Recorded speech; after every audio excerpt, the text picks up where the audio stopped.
Is 6:01 PM on Thursday, October 17, 2024. I'm calling the meeting of the Station Area Task Force to order. First item is roll call. All right, Member Diaz, she emailed today and actually said that she has to resign from the task force. Her absence, that's up to you. Member Collins, Present. Member Evans, Present. Member Ganesh. He also emailed saying that he was ill and would not be able to attend this meeting. Member Hashimoto. Here. Member Huff also emailed and said she would not be able to attend the meeting this evening. Member Leung. Here. Member Mayor also emailed and said that he is on vacation and will not be able to attend the meeting. Member Ondersek. Here. Member Plain was here for a moment, but had car troubles, and hopefully he can rejoin us later, but he is also absent. And Member Stockwell. Here. Here. Thank you for that. Is there a motion to excuse the members who are absent? They are members Diaz, Ganesh, Hoff, Mayor, and Plain.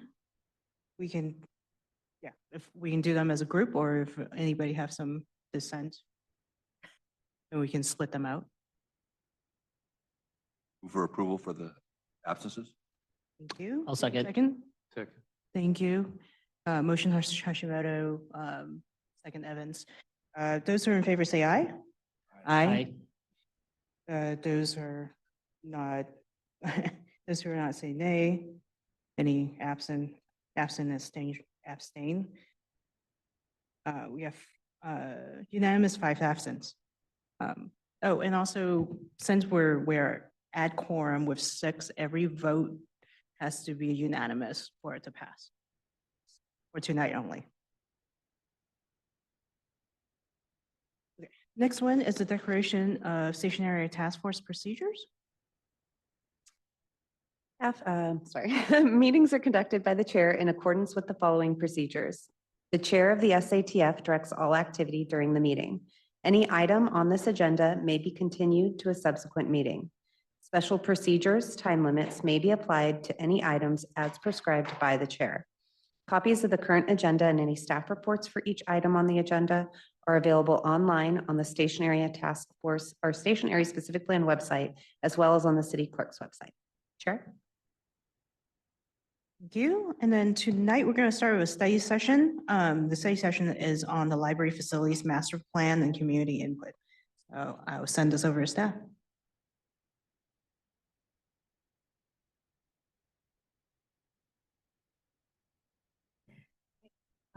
Good evening, commissioners. Thank you so much for the opportunity. My name is Mila Rianto, and I'm the Assistant City Librarian here for the Santa Clara City Library.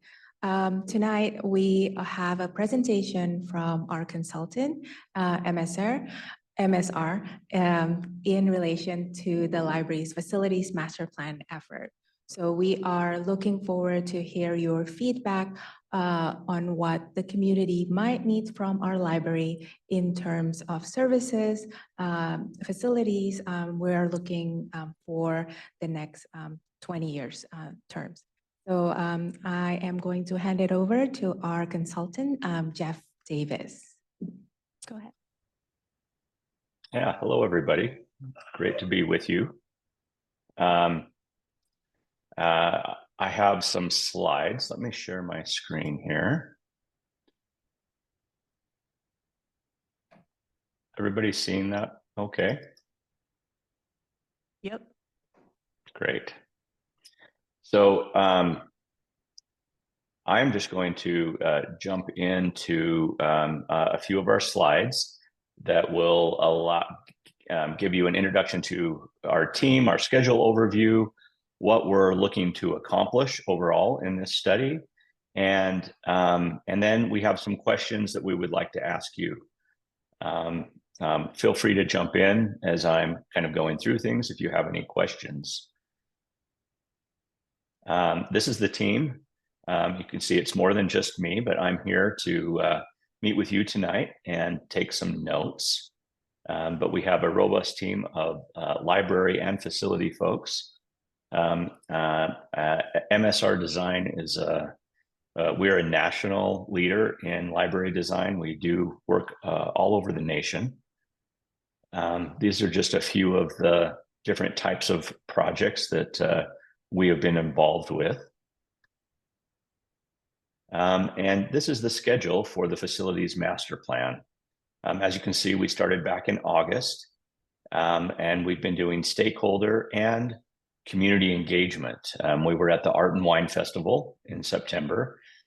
We were at the library's Comic-Con event, which was very successful just last week on Saturday. And we're continuing to do stakeholder visioning. So you can see that we're kind of wrapping up this research phase, and we're going to be moving into a recommendations phase where we'll be looking to make recommendations to the library on what the facilities needs are.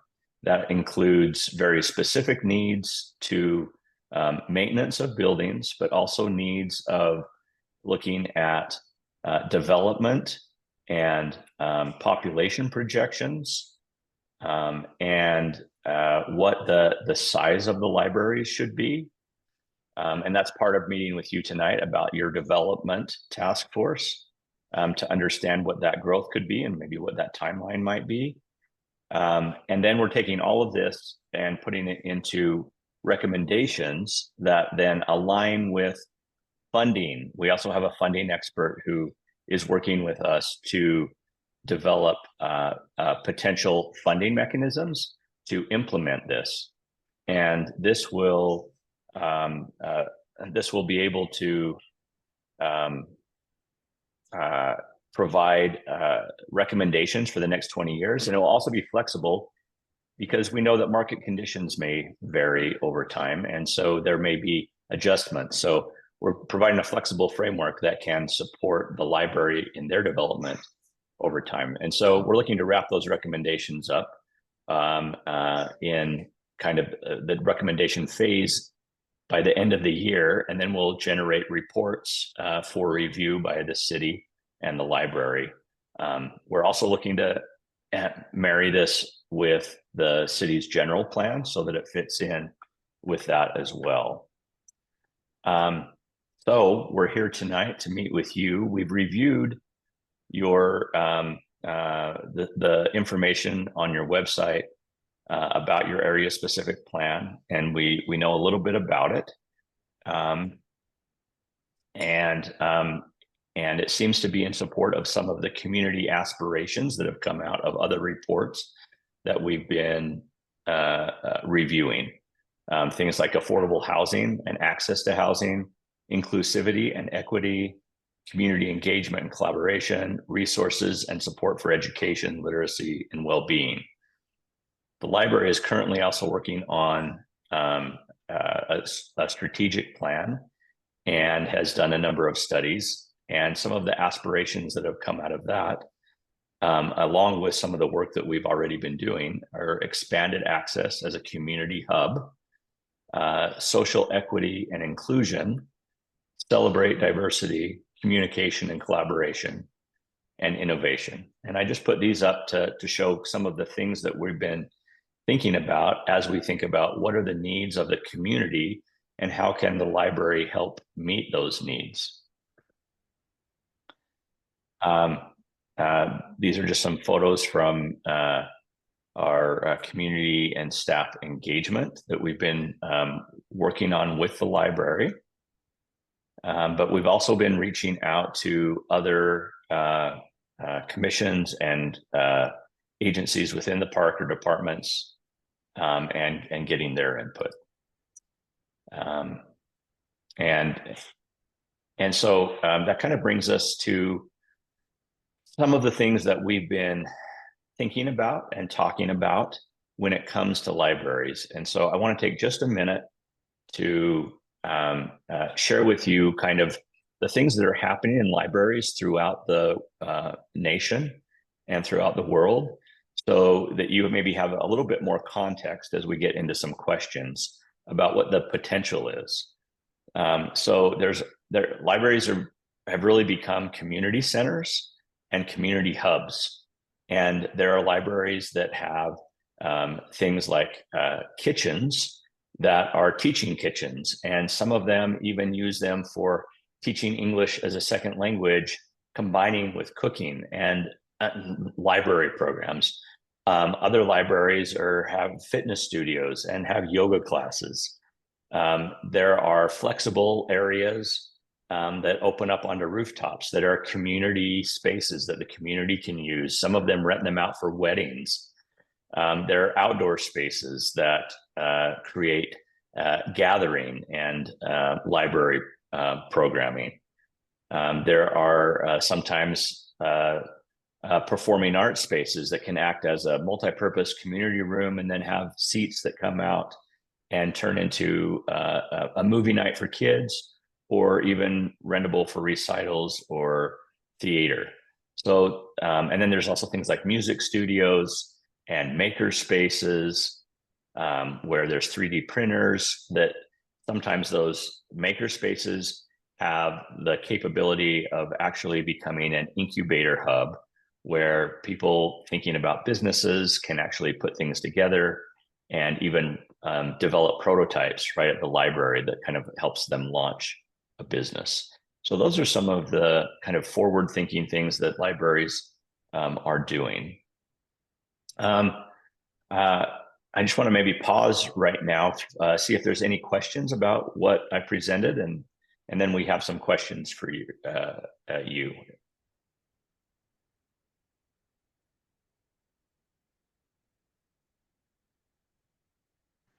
had a question about how this presentation and what we're trying to, I guess, provide information to you. Does it, I mean, are we looking for a facility within our study area, or we don't know that yet and we're trying to find out how does this facility relate to what we're doing in terms of a land use plan for this area? Yeah, so there's a couple of different ways. So the simple answer is we don't know yet if there would be a recommendation that something may go in your development. There are all kinds of potential possibilities as we start to look at the need and the geographic demand for the library. Could be something as simple as a small pop-up space that the library has to a branch library that's combined with affordable housing. Those are other things that are happening throughout the nation. But we don't know. And so I think is what we're really looking to get from you tonight is what maybe you could help us understand a little bit better about what your vision for this development is, and if there are opportunities for partnerships with development, with developers, and kind of what that timeline looks like as we assess that. That would be a more specific conversation that would like to have. And then in a general conversation with your lens of this development, what are the community needs? What are the needs of this future community? And what and then we want to try and see if there are some of those needs that the library could meet that might impact what our recommendation is.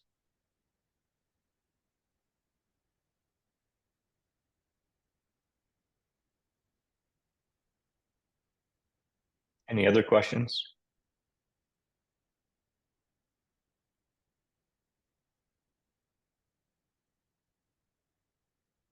I don't see any other questions. Okay. Then maybe we'll just jump into some questions.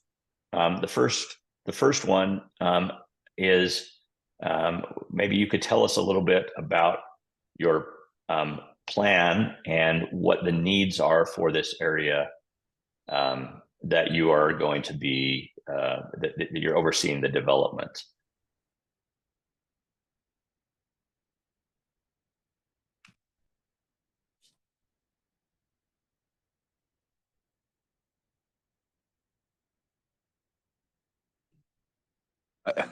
Carol, thank This you. is Ray Hashimoto.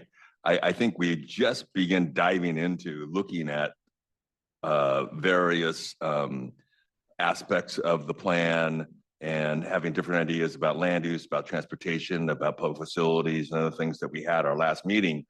So I really don't know if, I mean, speaking for myself, exactly where things are going.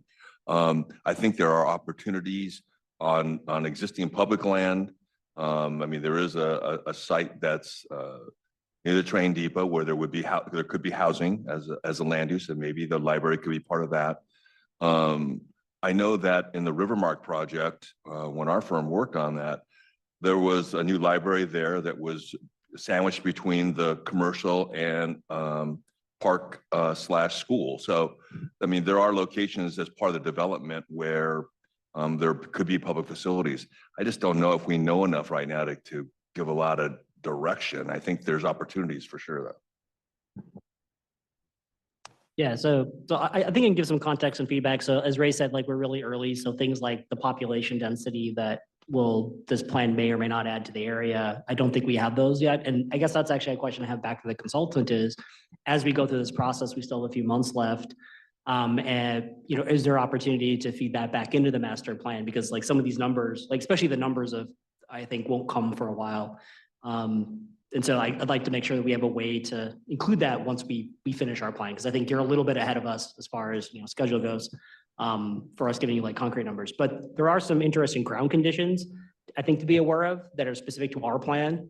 So if you look at this diagram you have here, there's the Caltrain tracks run right through the center of the plan. And so there's a set of the population that's on the east side of the tracks and a set that's on the west side, or I guess north-south, depending on how you look at it.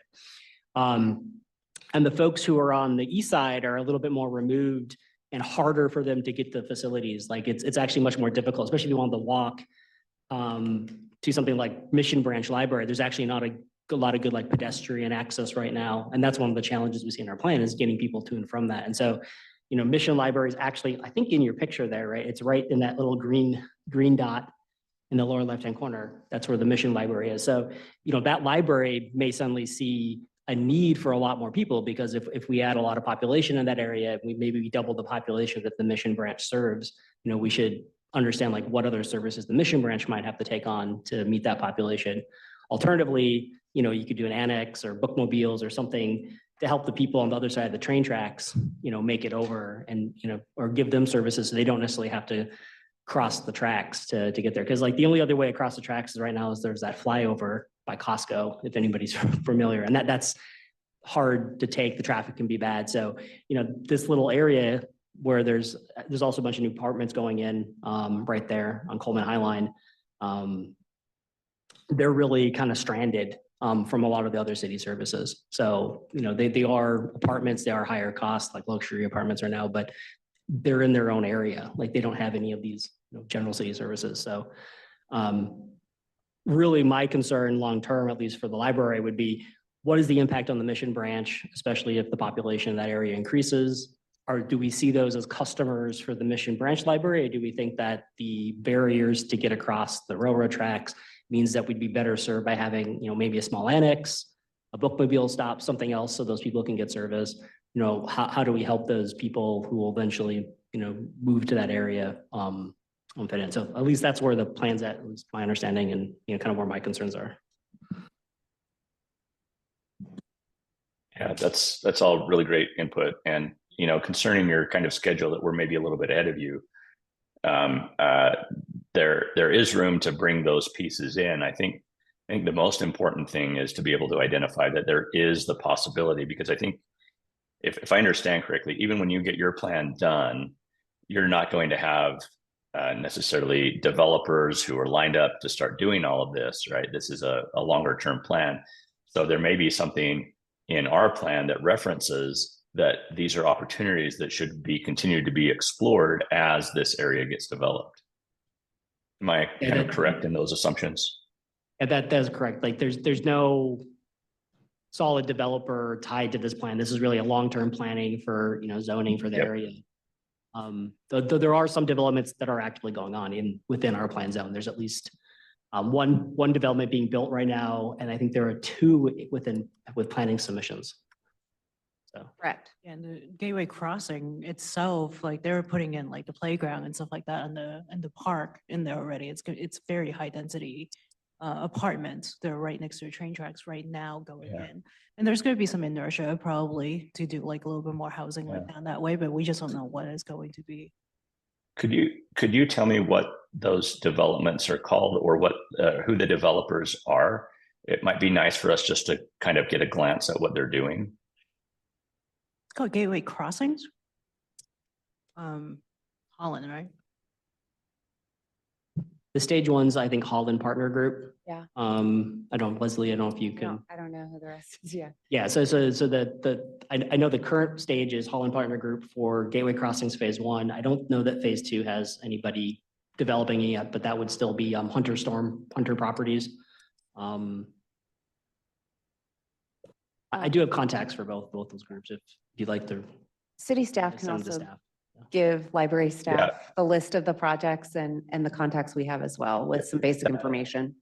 That would be great. We'll go that direction and get some more information from you on that. I'm going to repeat that basically we aren't sure what the density is going to be on the east and west. That's what I call it. So the top and the bottom between the tracks. And that's something that I would keep an eye on, you know, from your standpoint.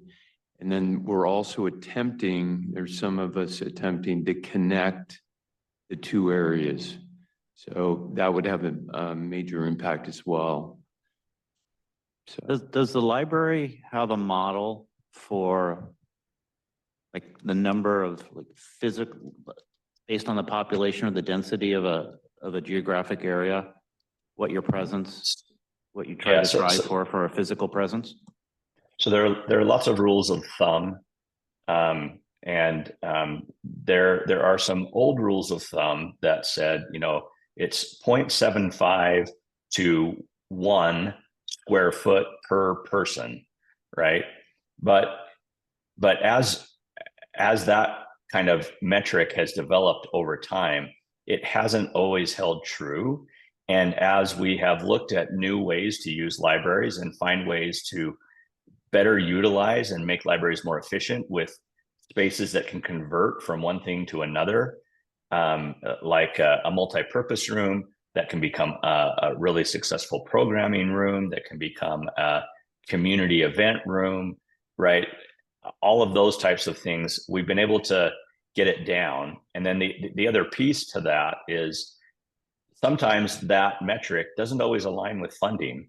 And we don't want to make recommendations that don't align with potential funding, because then nothing happens.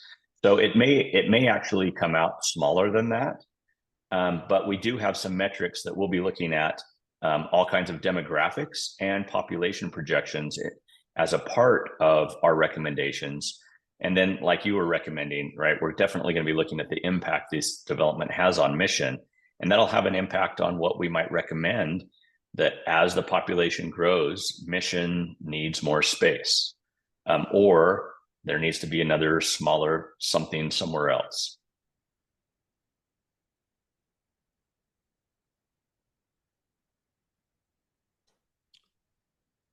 So there's one other thing I thought of and thought I should mention. It's not right within our plan boundaries, but as Santa Clara University is right there, where, you know, our boundaries don't cross onto the university. You know, they're their own development, but there's a lot of students, and I don't know if you're planning to reach out to Santa Clara University or anybody, if you reached out to them to find out what their students need in the city libraries. As a, you know, I know this university has its own libraries as well, but I don't know if there's complementary or, you know, overlapping service, or, you know, how many. No, it's a good students- question. I'm from the university. There could be some synergies there because our library is actually open to the public as well. So there may be some interconnectedness there that.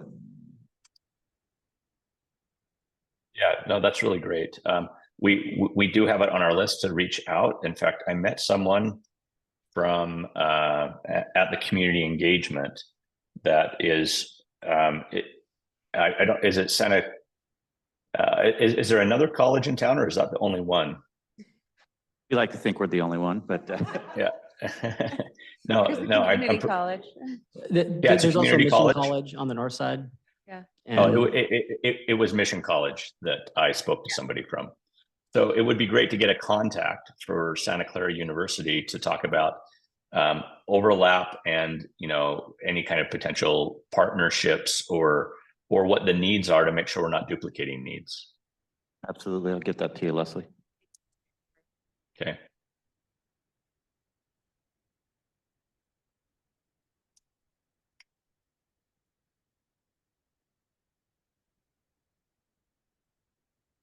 Ray, you mentioned a library on the Rivermark development. Is that a city library?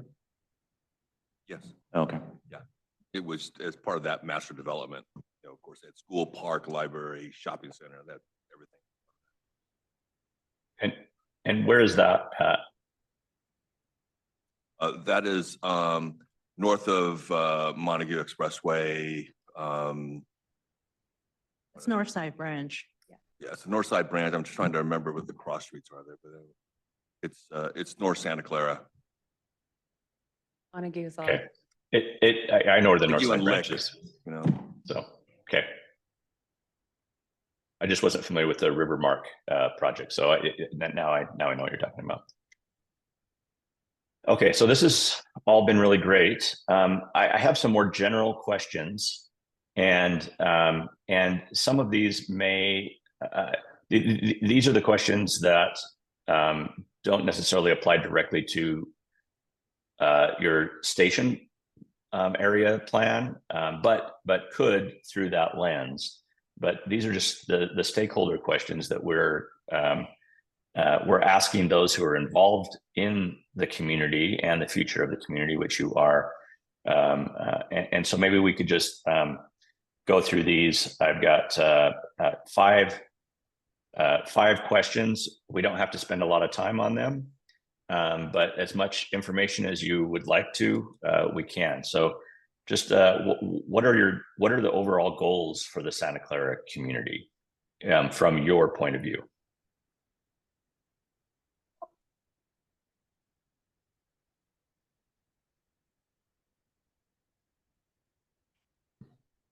Just to start, putting people by transit. Okay, great.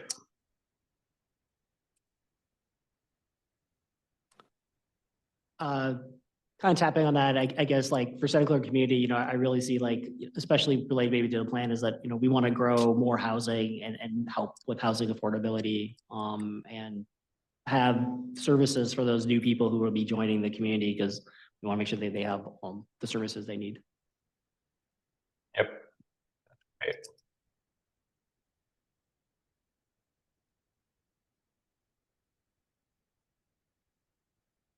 I do agree about getting new population and facilities for those population, public facilities. One thing that I'm always concerned about is, it's like we've seen with one of the things that used to be a world-class facility here was the swim center, which has not been maintained. So in facilities like branch libraries or local libraries, I think we need to think about how we maintain them, how we keep those facilities up. And so I think it's not only have those facilities, whether they're parks or libraries or what have you, that we're also able to budget and keep them maintained in great shape. So. Yep, that's a great point. And as we make recommendations, we'll be identifying what those kinds of operation and maintenance for the future recommendations that goes along with those budgets. And we've done an assessment of each of the facilities to see what it needs for maintenance now, and we're providing a 20-year chart that will help the library know what they need to keep them maintained each year over the 20 years. So definitely agree. So one of the things that was mentioned was close to transit, but also included in that means that the community is a walkable community. So for those who live in the community, they can walk to just about any of the services that they need. Right. And you kind of heard some of that from me like a couple of weeks ago. you know, it's the third place for people to gather, like, especially like we're looking at apartment living, like around here. Like in this particular area, with the density, we're looking at like a lot of, maybe new immigrants and stuff that need services. You know, places for people to gather and like have activities, learn a new skill and learn, new languages and stuff like that. One of my priorities really like, you know, we have facilities like nearby. We want to make sure that it's staffed properly, having longer hours so people can access it outside of work time, and work time is very different for like a lot of different segments of our community. So those are the things that are top of mind. Yeah, I think basically it's Great. already been said, but with the emphasis likely on housing, and housing on the east side of the tracks, and walkability, that a library is one of those services that fits right into that. Thank you.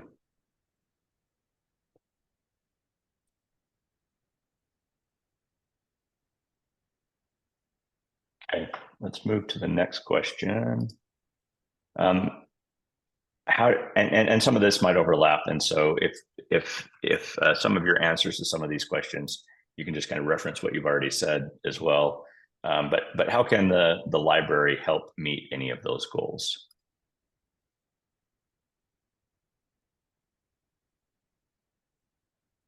So I know community was brought up and having a place for people. So like, you know, the library could have, you know, programs for people to attend, not just necessarily having facilities, but also, you know, activities for people to really go and meet the community. You know, there's some great program like Santa Clara. There's the reading program that helps, you know, adults literacy. I mean, that's a really good program the library offers. And just having space, you know, so, and I think hours were already mentioned, but I think that's always a challenge, is making sure that, you know, people are able to use the library. They're not like turned away because like, you know, it's open from, you know, 9 to 3 or something. I know when I first moved to Santa Clara, the Mission Library was open middle of the day hours. And so I never went there, but you know, now that it's got later hours, you know, I live nearby it, I walk over there. So it's one of those where it's like, that's really important to to have, otherwise you just don't go. Yeah, yeah.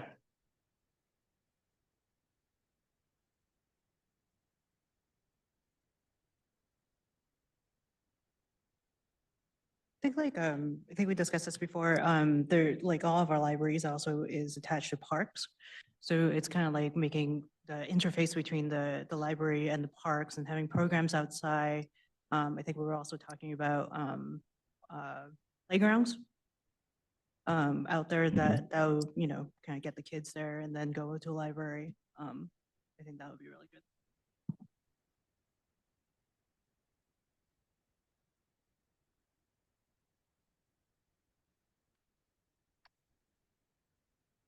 Okay. I was Oh, no. going to say one thing back just to, on Yeah. that.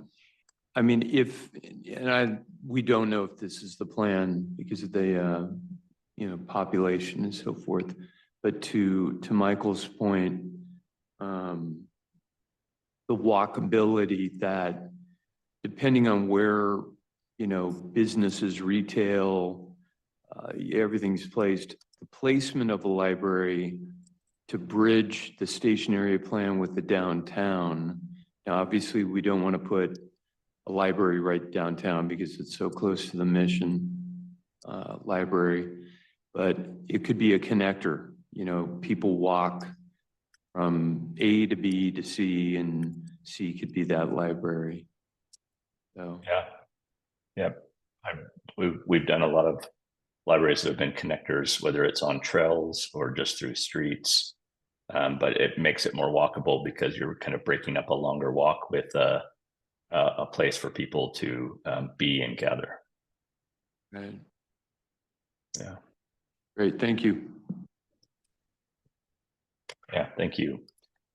Next one is what kind of partnerships are, yeah, you can see we have Santa Clara University on there.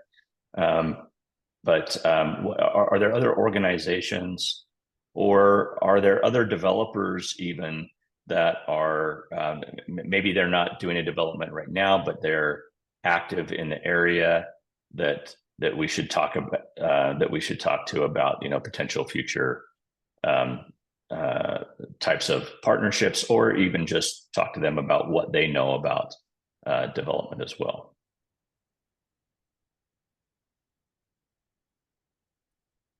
I think that the tech industry here, NVIDIA and others should be considered partners. AMD, the sports teams, the 49ers in particular. Earthquakes.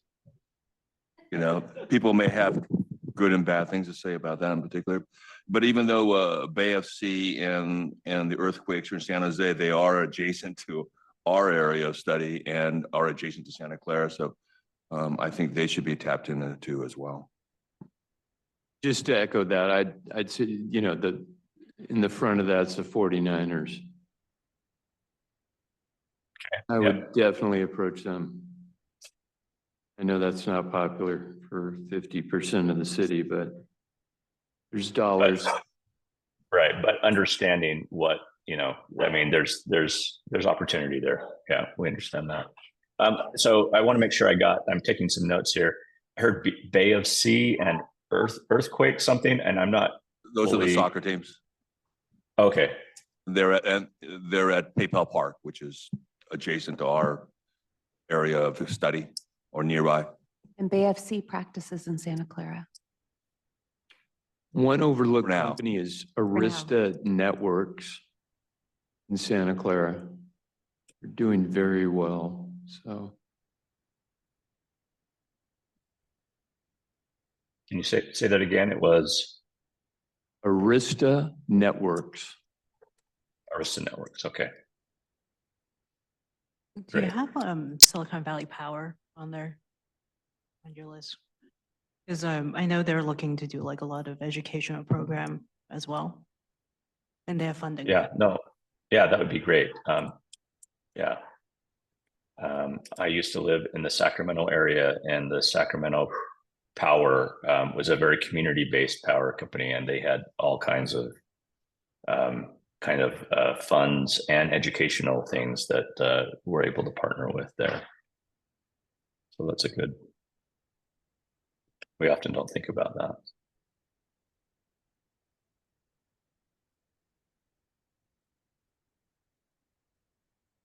Okay.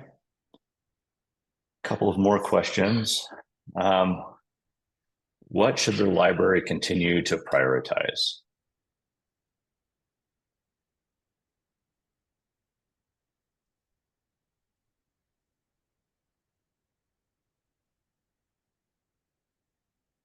Yes, I'm going first.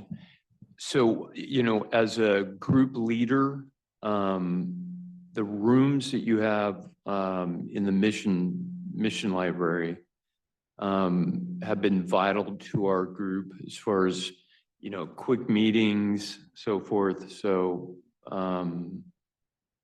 if you expand, that would be the area I would be most interested in. Yeah, meeting room space.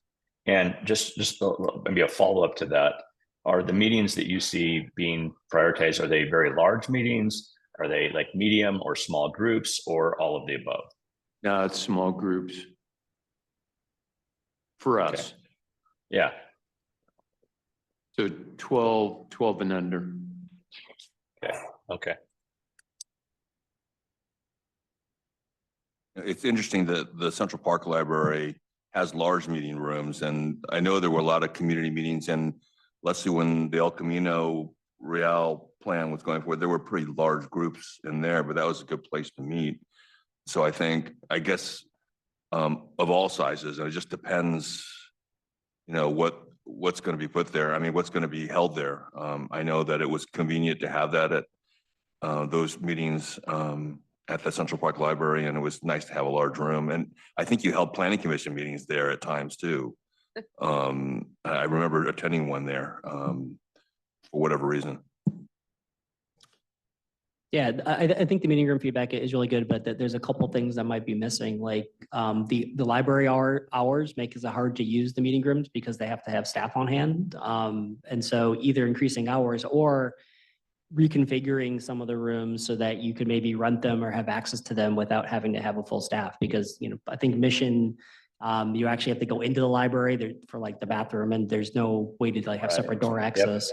You know, Yep. incorporating that into, you know, any future remodels or any other facilities is something that would be helpful. So we can use the rooms more often, you know, it sounds like Yeah. they're valuable, people like the resource, but they're limited by, you know, what, you know, the city can staff. So I think that would be a improvement to some of Yep. the facilities. Yeah, and Northside has the capability to make a slight change to allow after hours usage. They just have to be able to lock that second door, and then you still have the bathroom access. But like you said, at Mission, it's just not possible to give access to toilet rooms and meeting room without opening up the entire library. So I know we have a lot of programs that are geared towards children, and I love that. And, you know, we've been having a couple more grown-up oriented programs like over at Mission, and they've been pretty successful, and the memberships are growing on those. I would love to like have a little bit more priority to like grow those programs along with having extended hours, because I think Mission only has one night a week right now that's late, and we're not open on Sundays. So those are kind of like the days where, you know, sometimes grown-ups can go in and actually like gather and like do whatever activities we're there for, and like have like a community of meetups without kids. And you can talk about stuff like a little bit more freely. And that's been great for some of the parents that I've been meeting over there.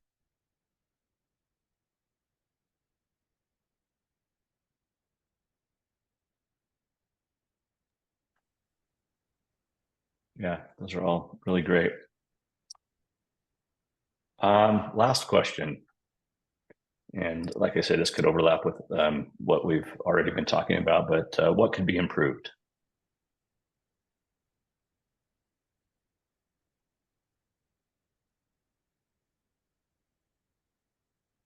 Yeah, I think we've already talked about a lot of different subjects, but I'm just going to hit on hours again because that's the biggest complaint I hear from people is that they like to have more time to go to the library. You know, it's one of those things where maybe it's not packed all the time, but it's one of those places where like having it be available really gives people a way to drop in when it, you know, fits their busy schedule. And especially like evening hours, because if you're working full time, you're not coming into the library between, you know, 9 and 3 or whatever most of the time. But I'm sure there are people working night shift. They may have a different opinion of what's a good set of hours too. So. Yeah, just overall more hours, but yeah, those evening hours become important to different populations in the community. I know you're room constrained, but my phone's lighting up here. A little area on the history of the area that you're in. So we've been battling to try to bring back the downtown, and the Central Library's got incredible historical data in it. But if a small section could be dedicated to, you know, the downtown, the history of the downtown or that area, that would be appreciated. Yeah, like a local history. Correct.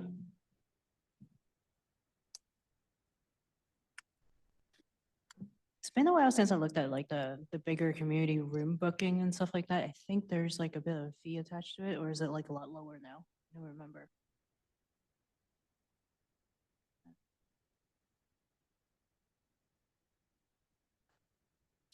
There's still a fee for the library. It's much lower than it was. As I recall, it's not completely free. Is that, and you mean in? Yeah, if you wanted to book like a large room or whatever. I- I guess Yeah, I'll look like ask large. our We have some assistant library librarian, staff who might be here. able to remind us. So for the library, the meeting room is actually, there's no charge to use the meeting room. There are additional fees if more assistance is needed, like set up AV or things like that. So there's additional charge for that, but it is limited on who can use the meeting room. So there are priorities, and a lot of time the meeting room of the library itself might not be available all the time because we use it for our library program. So, yes, Got it. What about like the bigger rooms like Margie or something like that? Those yes, same. it is. Yes. Okay, that's got the- it. Yes. Thank you. Yeah, that's right, how our group started in that room in the central library. So Is- thank you. Is it possible, and this is obviously, this is something that there's a lot of probably policy sorts of things, but is there a way to monetize area within the library for commercial uses that would maybe help on staffing? If you take a page out of the Barnes and Noble, page or their book, and they've got a commercial coffee place and pastry place, and is there something like that you can carve out of a library? I don't know what your experience has been, but is there a way to somehow monetize some of the square footage that may offset and provide some funding for staffing or what have you, that could be done in any new facilities? Yeah, I think that's a Yeah. really good idea. And I just want to call out like that's something I forgot to mention is like having a coffee shop or something, I think would be great, especially if it could also not just be like a loss, but like a way to help generate some funds to fund the library. It's a really good idea. Some of the ideas you showed earlier about what's going on in libraries around the country, and you showed like maker spaces. There's an overhead to run a maker space. There's a lot of capital equipment and materials, and you might not use it to make money off of it, but to at least break even by charging people to come in to use services like that. Yeah, and there could even be different types of levels that we've seen where if there's more of a need for like incubation of business, that maybe there's some fees, but then like children's and general use for arts and crafts didn't have as much, but that's something else. And then I just wanted to address what you were talking about, cafes. Cafes are tricky within libraries. So there are a number of libraries that have cafes, but a lot of libraries have put cafes in only to have a vendor who not be able to make enough money, and then they go empty. In fact, there is a cafe area in the Central Park branch that has been having that same kind of difficulty. Is where we've found, and these can be things that help monetize, but is where we've found that those types of cafes are the most successful, or if there is a need for that in the community, so that there's not necessarily a competition of other cafes. And then that combined with other sources, like we did a library that had library, senior center, rec center, and then the cafe doubled as the food service for the senior center. And that one became very successful, and they were able to monetize off of that because you're bringing enough people to it. So those are some of the things that we'll definitely consider. But we want to make sure our recommendations are ones that will help the library succeed. So Something I could get to Leslie also is that we have a mobile maker lab at the university that does community outreach. We go to schools and do demos, and there might be some opportunities even with the current library if there hasn't been that connection to visit there. yeah, that'd be great. Because maybe it's something that that could lead to a partnership where it minimizes what the library needs to provide because the university is providing some of that.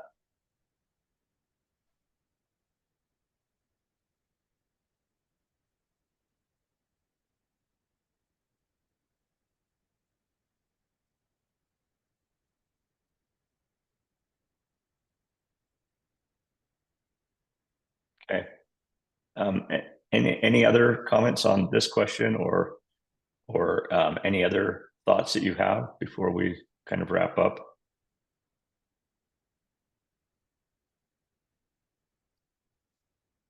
If not, then I'd just say thank you very much for your input. And this doesn't just have to be the end of the input. If you have other things that come up, you can get them over to the library administration and they will share them with us.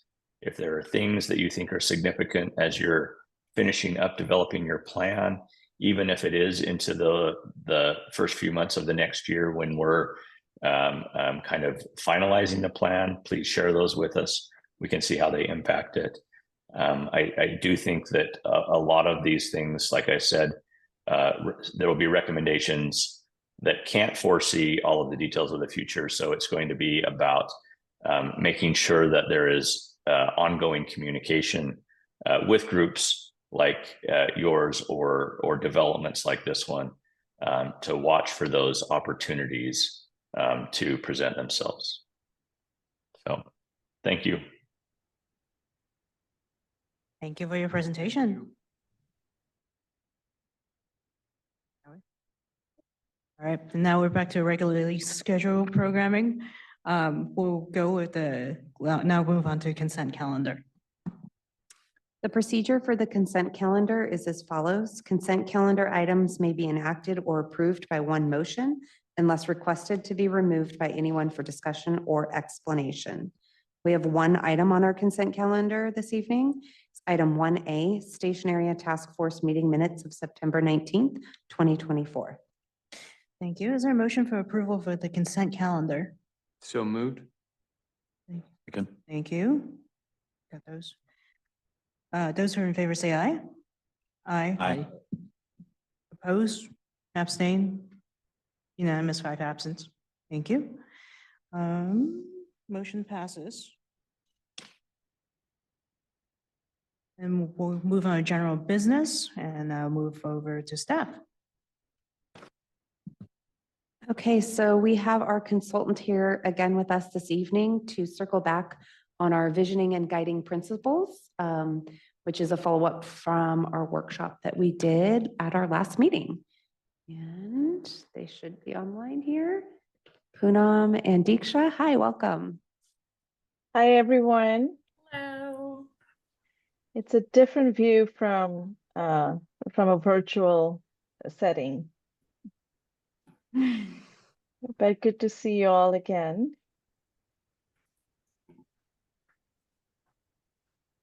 There we go. Sorry, we couldn't see you for a minute. There we go. Oh, okay. Hi, everyone.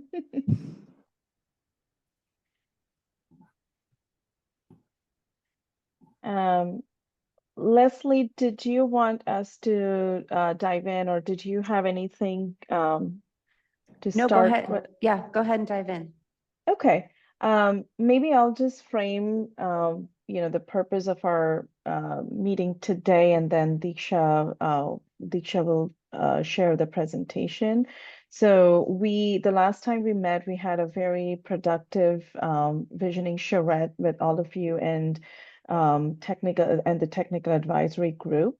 And since that happened, we have gone back, and summarized the feedback that we received, and then took a stab at, distilling that feedback into a draft a set of guiding principles and a draft vision statement. So today we wanted to sort of go over those drafts, the draft guiding principles with you and have a discussion around that, get all of your feedback. So that's, it's going to be a relatively short presentation. And also, I think, we can take questions as we go, right, Diksha? If anybody has questions as we share the slides, I think we can do that as well. Okay.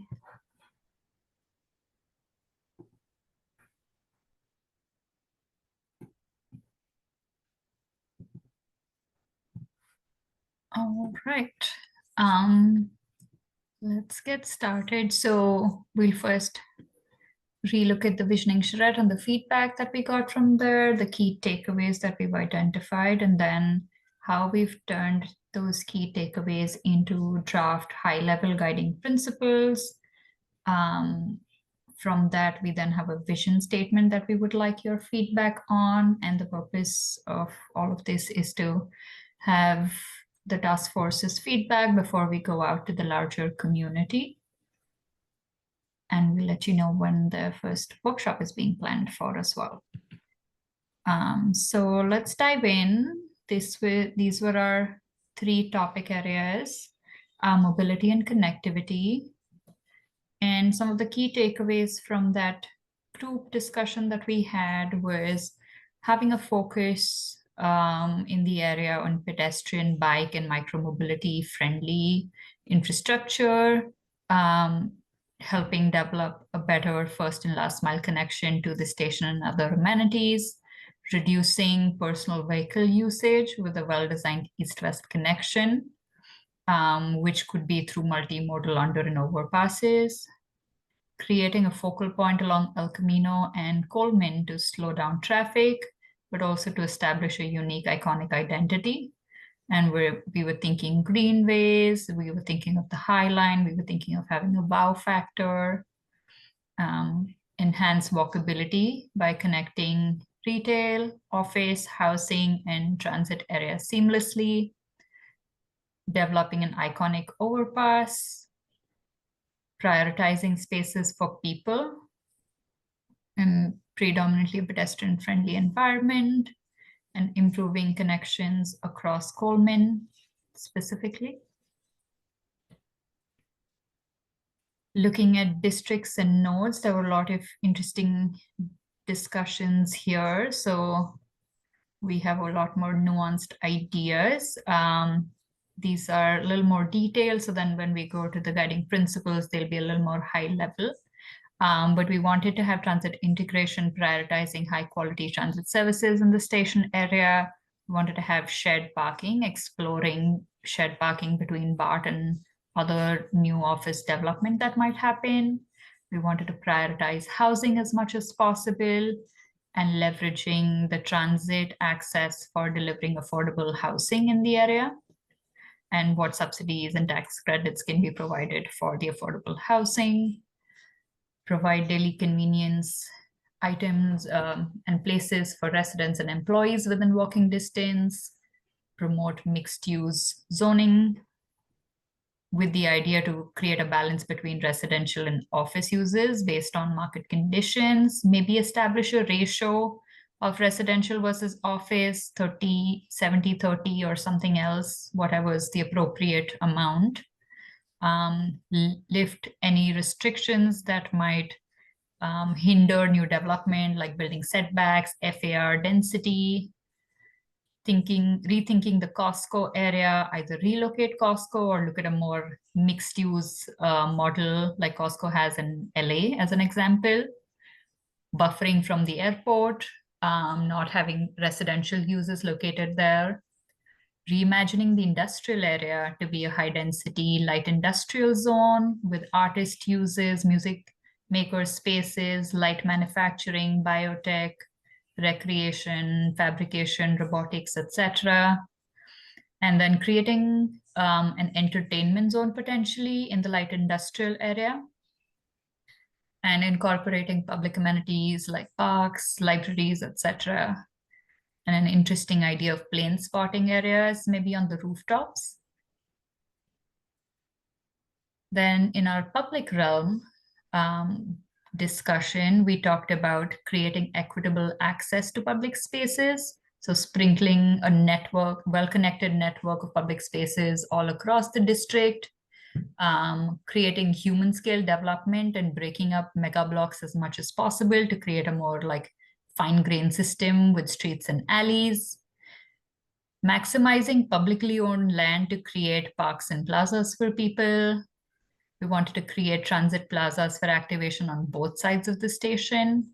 And we wanted to reimagine El Camino and Coleman to make them safer for pedestrians, but also to use the excess right-of-way that is there right now to create new amenities for people and a balanced environment for all users.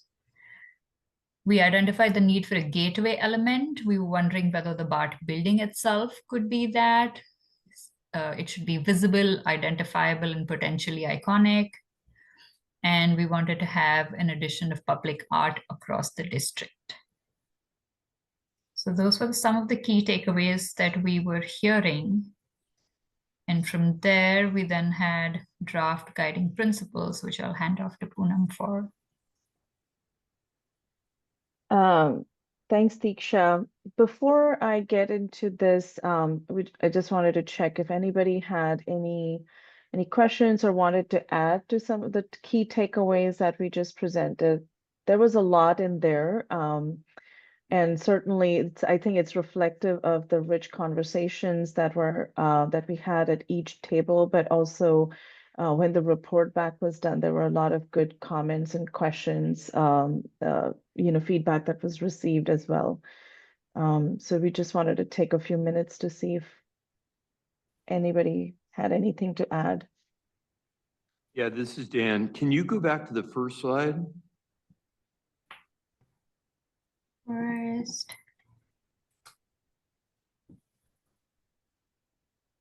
You guys and Leslie did a great job at APA, by the way. You too, Dan. You and Leslie also rocked it. You rocked it. I just want to say that. All right, so, okay, define micro mobility. Is that skates, Mhm. scooters, that kind of stuff? I don't see the word transit in there. Right. So the micromobility typically would be, scooters, bicycles are also sort of considered in that micromobility category.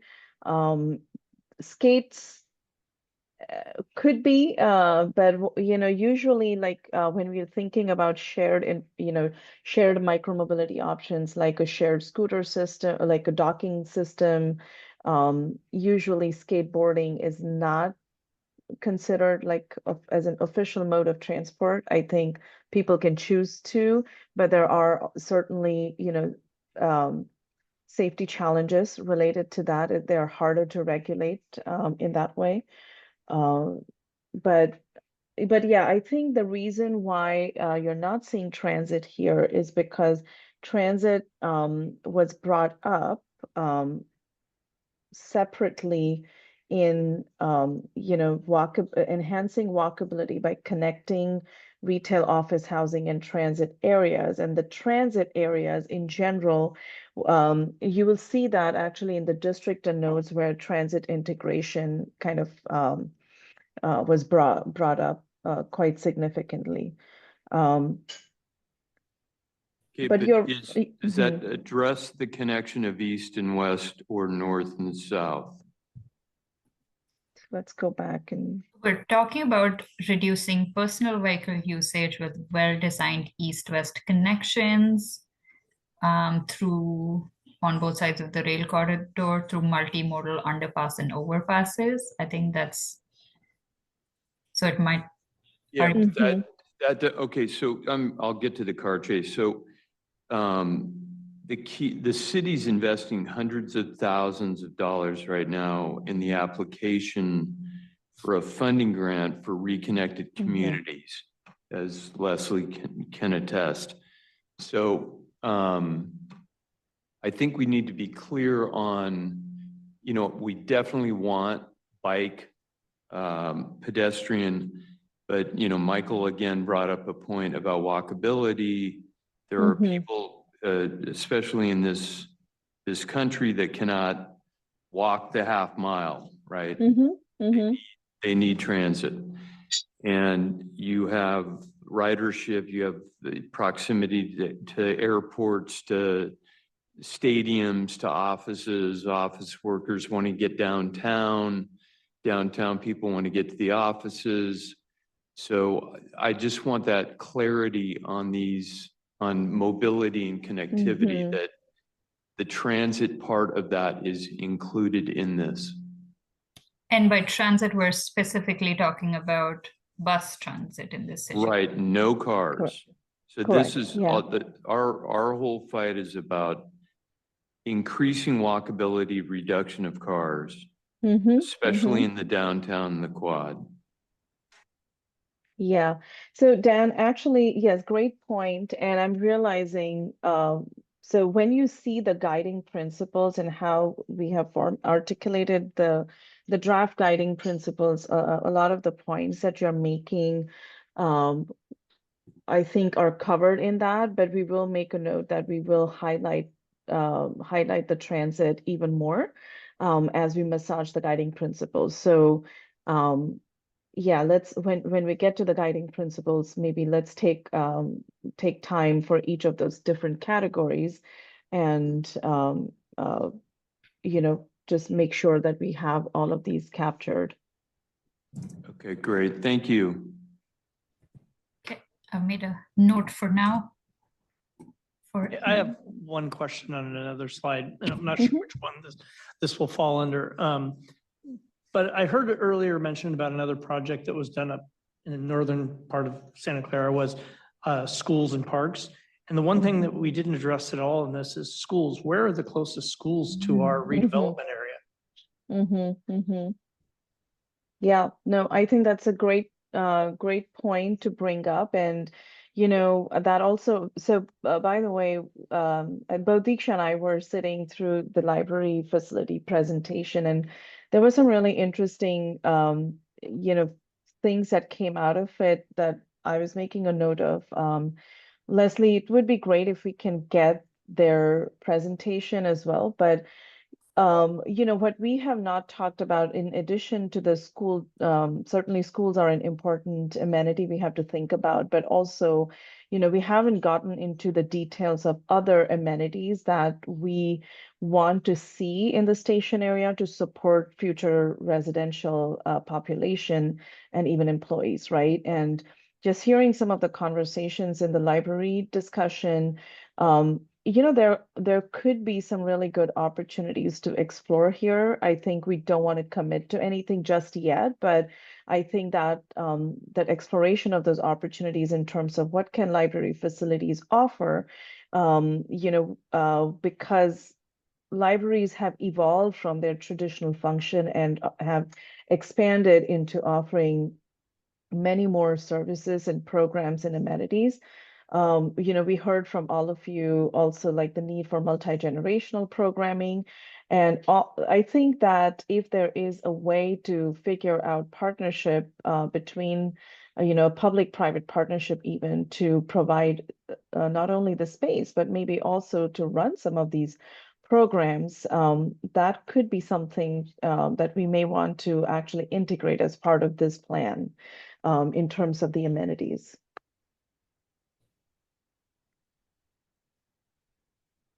But yes, your point about schools is noted. Thank you. So in this, just to dovetail on that, in the economic analysis of housing and, the new potential housing in the plan, it will be assessed how many extra kids are going to be in that area. Is that correct? Well, I don't know about extra kids, but no, particularly, but I think, when we do a projection for in the build out analysis, when we project the number of residential units, then there is typically a factor, like a household factor, number of persons per household that is considered to arrive at an overall population. And then, again, there will be some factors considered as far as, okay, when you have X number of residential population, then what amenities do you need? And then schools will be, so when when our environmental consultants also start to get involved in the analysis of public amenities, for the projected population and both employee and residential population, then they look at whether your current public amenities are adequate to serve the new population.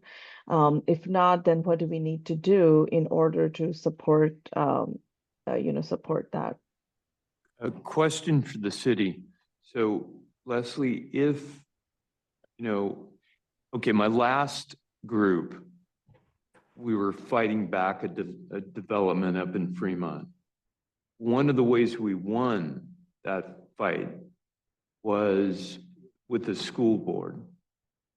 So okay, if a building's built and, 400 rooms are put in or what have you, 200, and X number of kids are generated, the school board has to be notified about that. And does the developer have to pay a fee per child?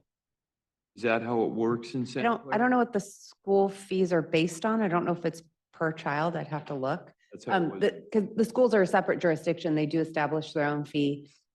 New development does pay a school fee when they go through our building permit process. But they Even ended up single-family homes suing. will pay, if you do an addition to your home, you pay a school fee. Okay, You do a bedroom addition, apologies. okay, all right, cool. That's a huge point. All right, Mhm.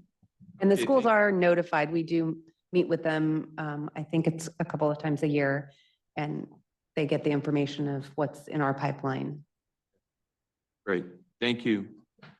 So I think something that's missing from the key takeaways, it goes back to the transit comments, is that like, this is a station area plan. I mean, the reason it's a station area is that it is transit adjacent. And one of the best things about the area to do some of these walkability goals is that it's not just adjacent to the Caltrain on the future BART, but it also has a bus hub and all this. And one thing I don't think we've captured, and I think the design charrette was high level, but we didn't talk about maybe the more practical bit of like encouraging transit to have reliable and frequent service. I know that we're not the transit agency, but and we have to ask them, Mhm. but if we actually want people to take these things, we have to go put that, I think, in the plan to say, yes, we want bus service, and that bus service should be coming like every 15 minutes, because if it comes once an hour, once every 2 hours, or only comes during commute, no one's going to take it. Like, people can't rely on it to get to the grocery store. You can't rely on it to get to work. If you suddenly have to leave early because you have to pick up your kids, or you just have to leave early because you have like a doctor's appointment, you can't do that. I was at a conference today, and I was talking to somebody who tried to take the bus one time in the East Bay, and they found out that it was like a 5-hour round trip to get to their doctor, who was like 20 minutes by car, right? Like, that was the experience they had when their car was broken. And that's how our Mhm. transit is. So I think we have to put some directive or have a way. I know that it does say high quality transit, but we should help define what that is, because I'm not convinced our transit agencies apparently seem to know what high quality transit is. It's kind of a big miss in the area. Mhm. So, and one other thing I think about connectivity, I think we missed, was potentially connectivity to the airport. I know San Jose really wants to do it from their side. That's because that's what they're driving from Dearborn, but I actually think, it's appropriate to do from Santa Clara Station. I think it's a big miss to only. Oh, we actually captured that last time. We did. Thanks. But that's Wasn't gonna important, bring that up, absolutely. but yeah, sorry. Yeah, double tap on the transit bit. Like, I was on the Caltrain meeting last night. Like, they are doing like half-hour trains now, like on off-peak hours, but they're the leader, like in trying to get the frequency. Like, none of the other transit agencies are doing that. In fact, I feel like they're cutting service, particularly in VTA. I think that's what we're alluding to. I think like having the need for it and actually like asking and defining like what's actually high quality transit for all of the agencies involved is going to be really essential. And then I had another one, like on your third slide, I think you were talking like a lot of like a gateway to BART and stuff. I want to make sure that we are also highlighting our historical resources in the area, and particularly the train depot and the towers and our mission. Those are like very important things that are already there. Who knows what the BART station is going to be like coming in. I see some eyes rolling in the room, but this is things that we want to be aware of as well. I just want to mention as a condition, I don't think it's so relevant to this, but there's been some recent changes to funding potentially for BART, and they're looking at scaling back their station plans quite a bit. So that'll something we Mhm. should be aware of. Yeah, yeah.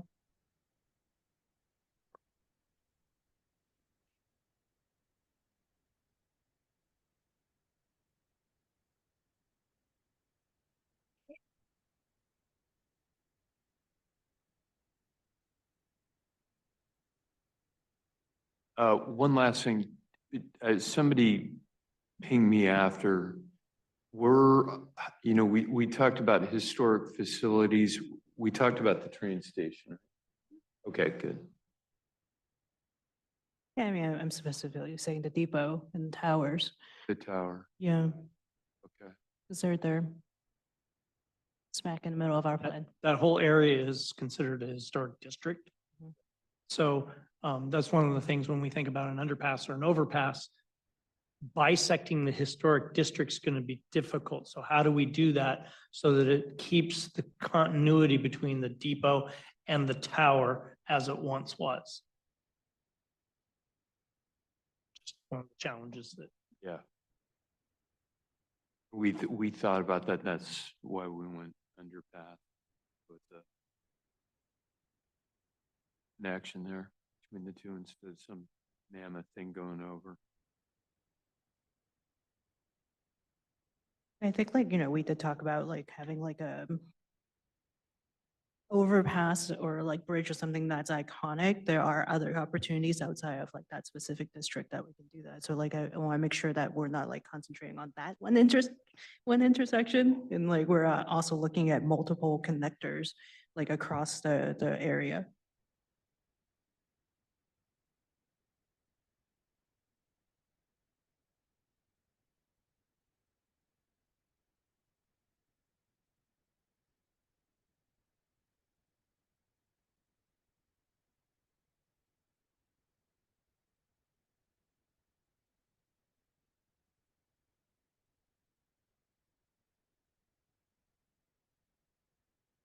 You know, when I think about transit and how it has to be reliable and has to be, headways have to be as short as they can be. How do we balance the rooftops that we're going to be able to put into this location, the numbers of units, to make transit have their own customer base there and somehow pump up the fare box recovery, which is zero basically for VTA. Their structural deficit for operating those facilities is always in a horrible state. So when we ask for more, shorter headways and everything like that, when there's 3 people riding it, they're just not going to do it. And I was on the VTA Citizen Advisory Committee for 15 years, and we always had to talk about which routes we were cutting because there's no ridership. So somehow, if we want to have that ability, it's like we got to get the population. And the problem is they create their own transit death loops, right? You cut service, then people don't ride, and then you cut service, and then everyone's like, VTA is useless. I mean, that everybody I talk to, I mean, because we're one of the poorest mismanaged traffic, I think you're right so. over there, like about the management, because like I harassed Caltrain for about 5 years to get more services. They had a schedule out before they went electrification where it was basically maintaining like kind of the status quo before. And like I harassed them so much, they went to half hours. Like, and we are running a deficit right now, but they are actually recovering in ridership because there is frequency. And that was like the biggest thing that people had asked for. They also had like a lot of really great advertisement campaign recently where they use influencers. And those things actually went viral online. And they're getting a lot of new riders because people are realizing like this is a mode of transportation that is frequent, reliable, and easy. And It's also now new and clean it and is. and a lot quieter and better Wi-Fi. So all those things. Buses are not And bad, if I ride if them. we didn't have COVID, there may be more people going to work and off their offices, right? So. They are actually recovering like a lot better in the last like month or so because of like all this awareness that is happening. So, it kind of goes hand in hand, like where you have to have that service there so that people can take advantage of it. It's going to be a dip for like a little bit, but we have to be able to plan for that future and attract the ridership for those types. And we're not talking about just work. It really has to, you have to start thinking about different trip types, going to a doctor, going to like an event and stuff like that. So, instead of just like work transit, because there's very specific places. And if we're talking about nodes, like from, you can take a bus from here to Palo Alto or something like that. But it's like the 522 or the train, and the train is more reliable right now. Mm-hmm. There. I think these are really, I think really important points. And, what this plan can do is, so obviously within the scope of this plan, what we can influence is what the city of Santa Clara actually can control, right? From a land use perspective and from improving public realm, providing amenities, making the process for development, easier so that implementation can take place. But I think this can also be an opportunity for the city to work with, or I would say really encourage, or maybe even strongly advocate to the transit agencies to provide that level of transit service. Because if the city is going to invest in building this district of the future, then there is sort of a matching effort and investment needed from the transit agencies to actually be able to support this vision of a walkable district. And, from VTA's playbook and the goals that they have set and the vision, they actually are encouraging high density development to support transit services, right? So I do think that, the way we shape the guiding principles and the vision can be really great starting points to have those conversations with the multiple transit agencies that are operating here. So, sorry, I don't mean to cut short this conversation, but why don't we go ahead and go to the guiding principles? I think some of this stuff we can start refining in the guiding principles as well. Is that okay?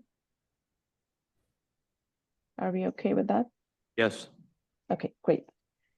So Diksha. Okay. So what we did was, as we said, there were a lot of the key takeaways, as you saw, there were a lot of detailed comments.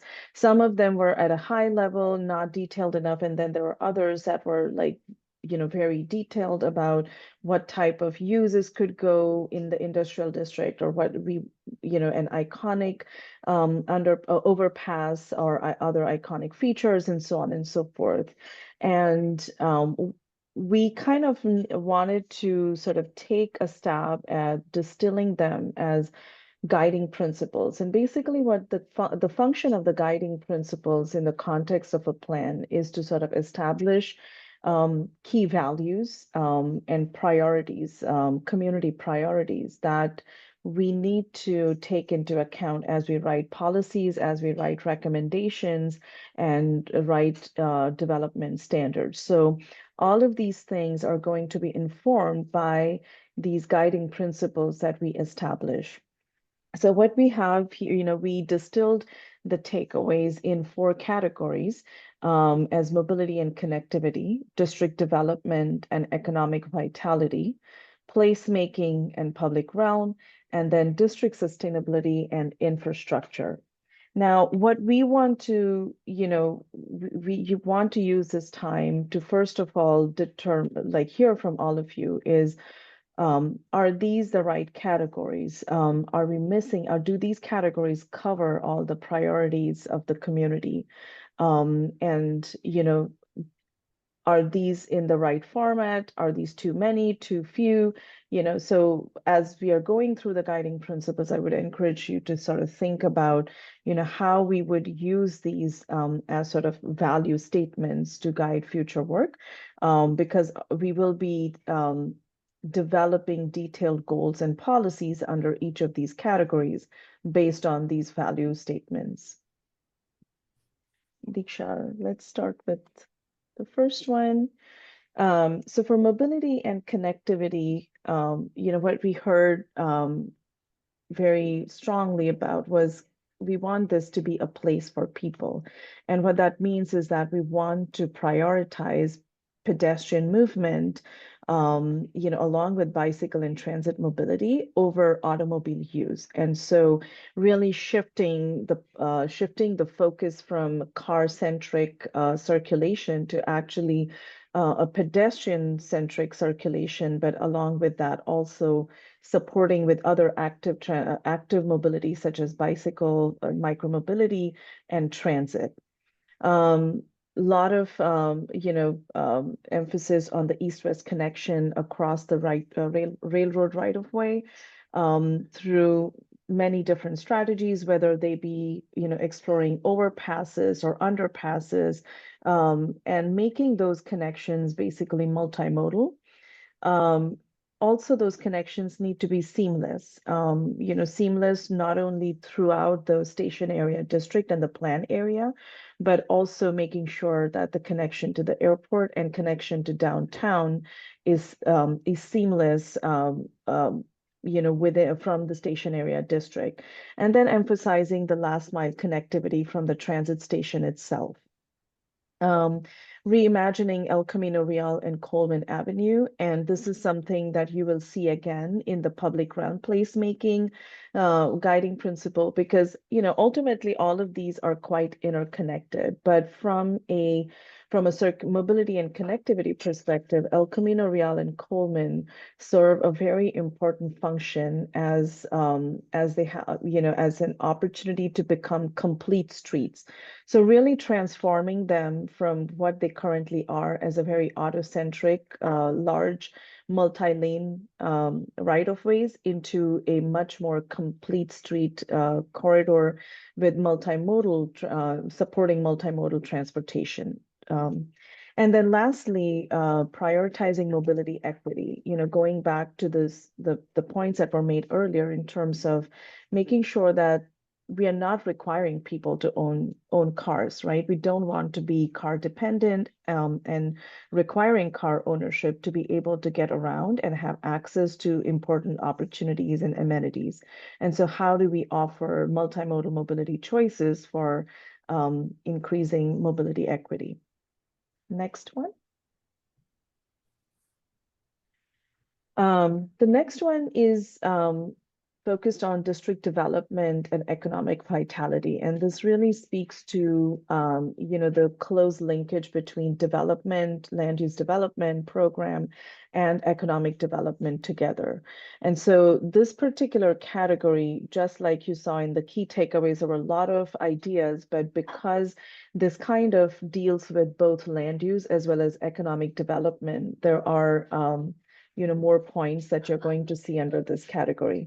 Really starting with a balanced mix of uses, and why that balanced mix of uses is to find, making sure that it's not a single use district, obviously, but also what is that right balance coming from, how much residential versus how much commercial, what type of light industrial, what other uses do we need? And so what is that right balance in order to achieve that vitality and vibrancy that we want focused around this, around the transit hub?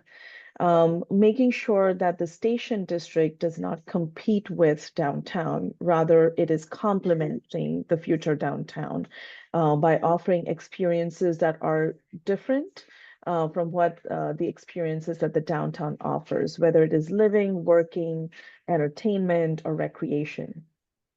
Housing equity was really rising to the top. We heard a lot about making sure that there are diverse housing choices for different types of households and at different affordability thresholds.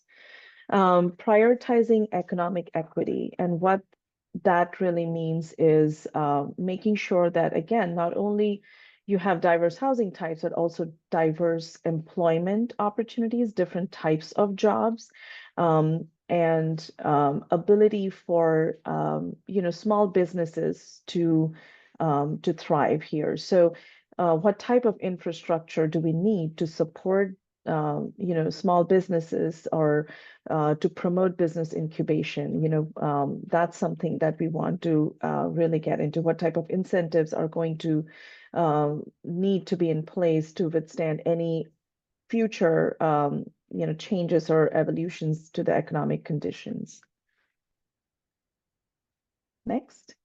Then transit comes back here again because, leveraging regional transit for supporting high density development is going to be really important.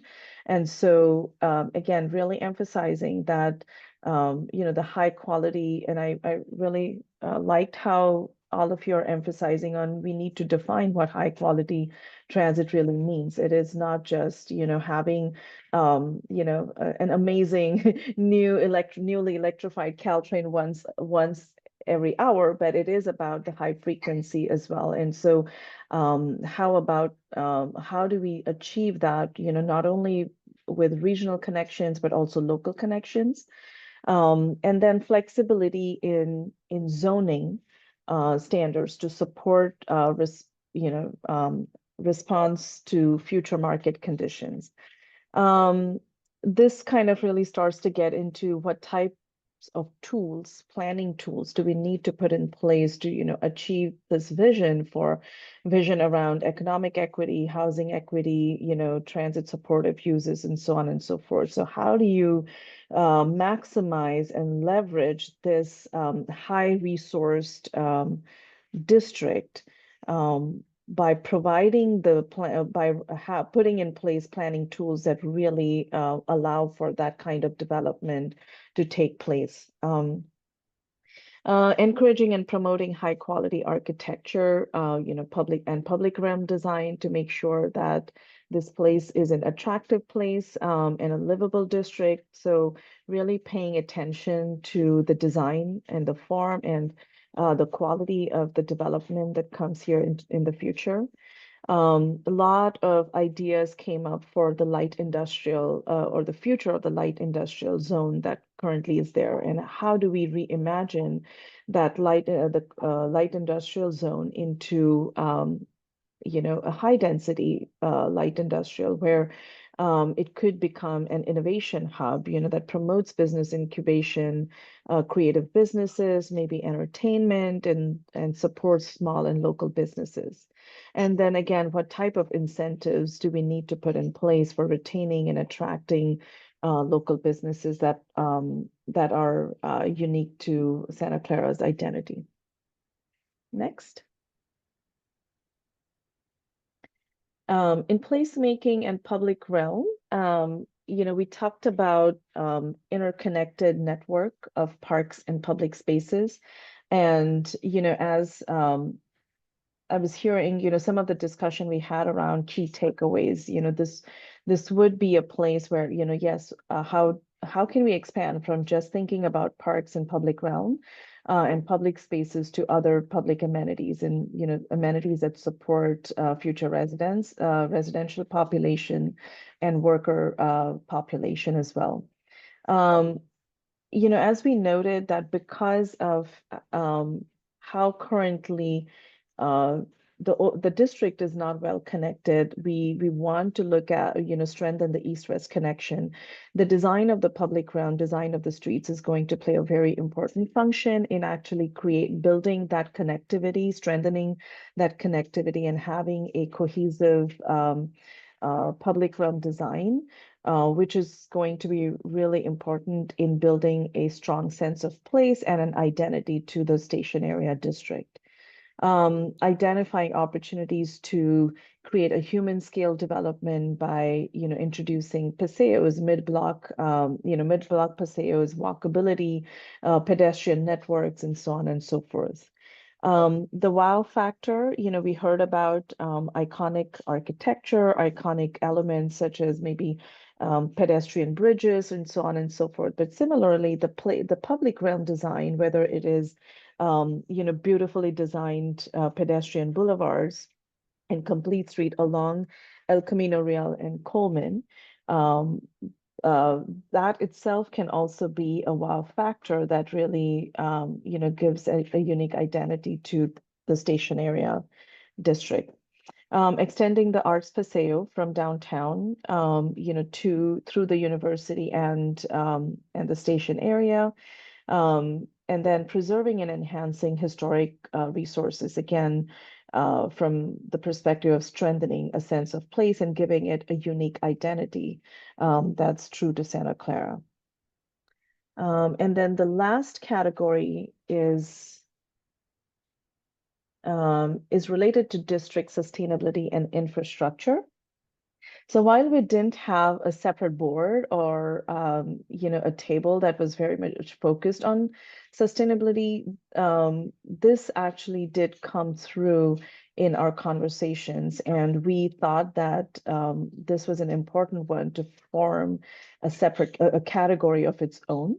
Where we would be emphasizing the idea of really how do we respond to climate resilience, or how do we advance the goals around climate resilience by incorporating a district-wide sustainability strategies. Thinking about the station area as a model sustainable district, how do we integrate green infrastructure? How do we think about high performance in not only building design, but also public realm design, energy usage, emphasizing use of renewable energy, water conservation, and then also usage of smart technology to actually monitor the performance of the district over its life cycle. So this kind of, really for us, we felt needs to be integrated, needs to be highlighted as a separate category. And then it also sort of becomes this underlying thread, through all of the recommendations that we would make, in the future. The other thing that also we wanted to highlight was, we heard again about equity. And while we haven't identified equity as an independent category, we have tried to thread the importance of equity through the other categories. As we talked about mobility equity, we talked about economic equity and housing equity through affordable housing choices and so on and so forth. But again, I think that's something that we would want to keep on the table, like as a group, if we feel that needs to be, separated or just really highlighted on its own as an independent category, that's something up for discussion as well. And then we kind of wanted to end with just bringing us back to the goals that the VTA playbook had already put forward. Prioritizing funding and implementation, unlocking the value of mobility for all stakeholders, assisting in strengthening community identity. There's an emphasis again on protecting and producing workforce and affordable housing, protecting and supporting small businesses, and then updating land use to ensure good transit-oriented communities. And we felt that we have incorporated these big moves in the categories that we just presented. But again, we wanted to have these as a reference and just hear your feedback on, do we need to highlight any of those points further? So, maybe what I'll do is why don't we go to the vision statement just so that you all can see the vision statement, and then we'll come back to the guiding principles and also work through, the vision statement itself. So again, we took a stab at creating a draft vision. Maybe we'll leave it up here for all of you to absorb it and process it. But we highlighted the phrases that stood out as emerging themes for us.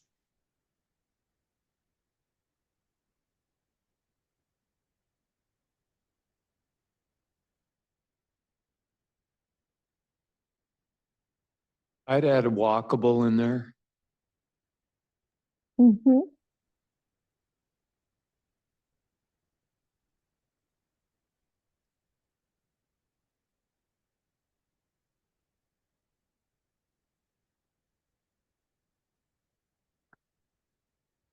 And, you know, we understand this is a lot to go over, and we will be we'll send this slide deck so that you have the guiding principles and the vision statement, you know, to reflect upon and provide us, you know, your more detailed feedback as well, because a number of other task force members are not here today.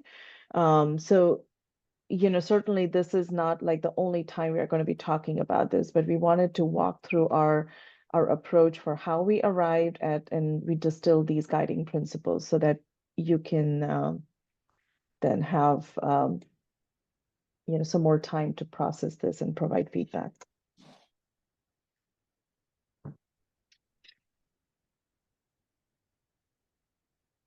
Do we want to go back to the first guiding principle and discuss that a little bit more?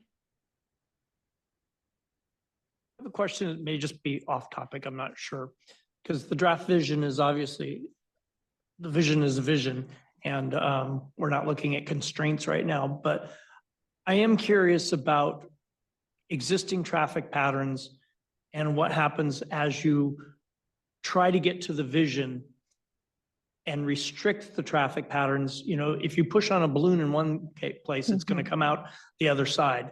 And we're trying not to affect downtown by some of the things that we're doing, but how are we going to affect the other parts of the communities around us if we restrict these areas to the current traffic patterns? Granted that we want to, but how do you do it in such a way that the impact is minimal on the surrounding areas? And has anybody done that study yet? Good question. And that study has not yet been conducted, but that's certainly is a part of the scope of this plan. And, you know, I think it's going to be an iterative process, right? That where we start from a vision, and that vision is going to inform some of the strategies and recommendations that we would make. Once we make those recommendations, then those are tested. You know, there will be technical studies conducted to, you know, study the traffic impact. You know, there's going to be impacts that we are going to have to study on utilities, you know, the capacity of utilities.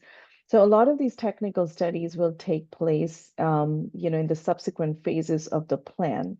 When we hear back the results of those technical studies, we actually do have to make some adjustments to make sure that we are mitigating or we are avoiding those major impacts, right? And while we do that, there are still going to be, because this is a long range plan and it's going to, you know, be your overall build out, we are assuming it's going to take another maybe 25 to 30 years where we are going to see the full build out potentially taking place. There are always going to be, you know, there's going to be an adjustment period, right? This also is going to come up in phases. It's not going to all be built in one go. So those studies actually will be done in the subsequent phases of this of the planning process as well. Does that answer your concern sufficiently for now? For now, yes. Okay. Thank you.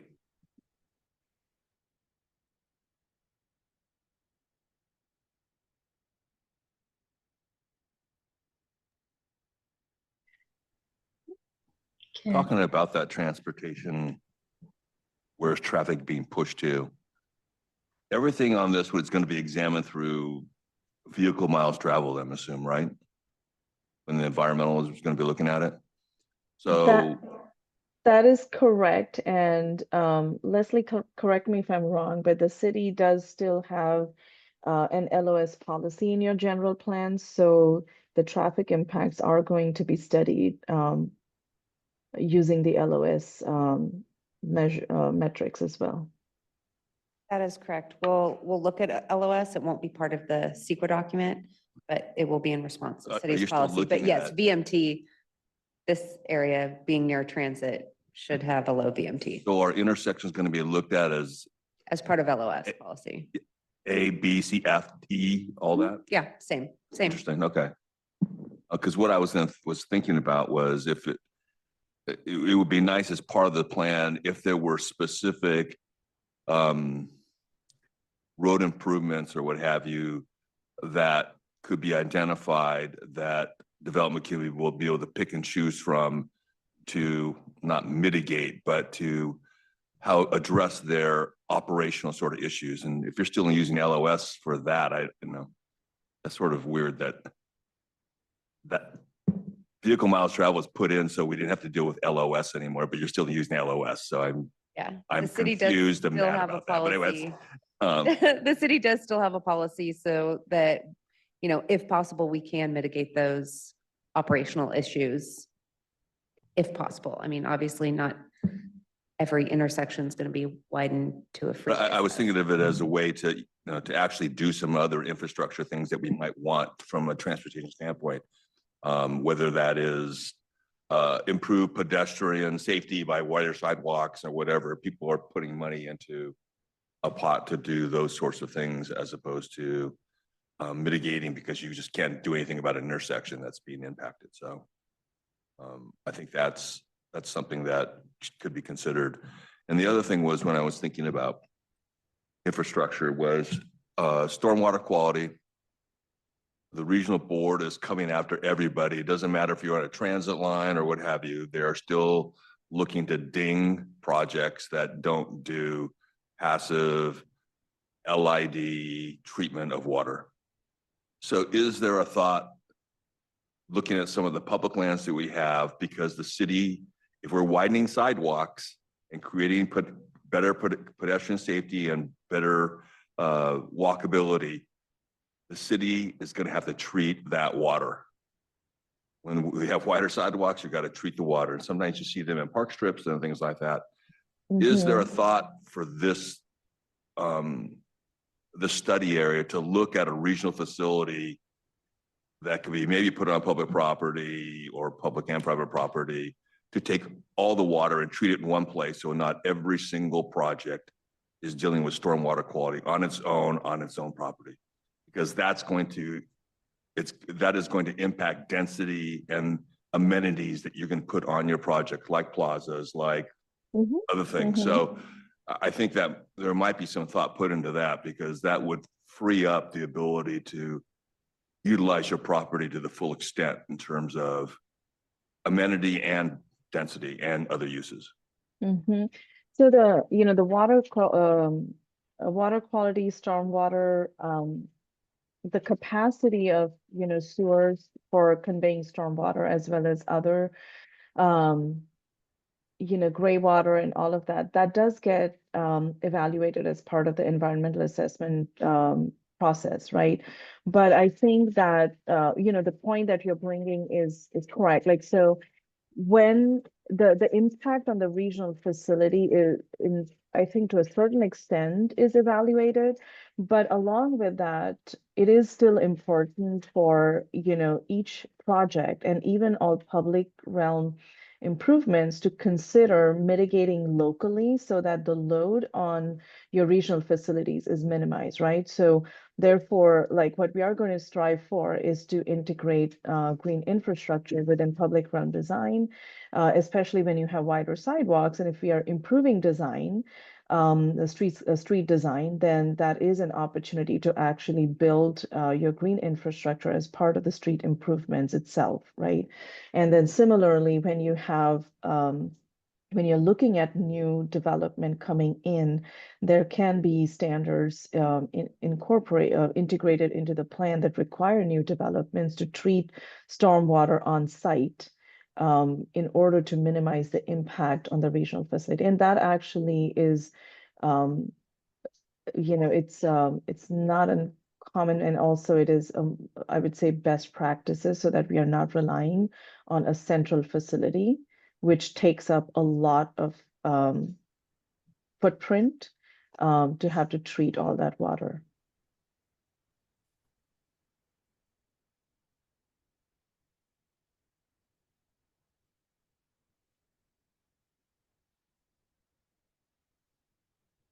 Well, I guess there's two sides of that. I mean, if you can find a facility, I think you can actually, like I said, maximize the ability to densify. There was a time when you could use mechanical systems and those are just out now. So I think we at least should think about that and whether what's better to have, several regional facilities, not regional, I mean, just as part of this study area. If there are 4 facilities that you're going to be using for stormwater quality and they are open space, they are green, then you're able to use them, as detention or percolation systems. I think that's a way to go. I'm not talking about a, 15-acre facility here. I'm trying to break up what you have to do on site and get credit for that and be able to treat water in one or 2 or 3 spots. Yeah, no, I think, yes, that's a good point. And, we have Arup on the team that are looking, that, Arup will be looking at these things more in detail. So we can definitely explore that with them.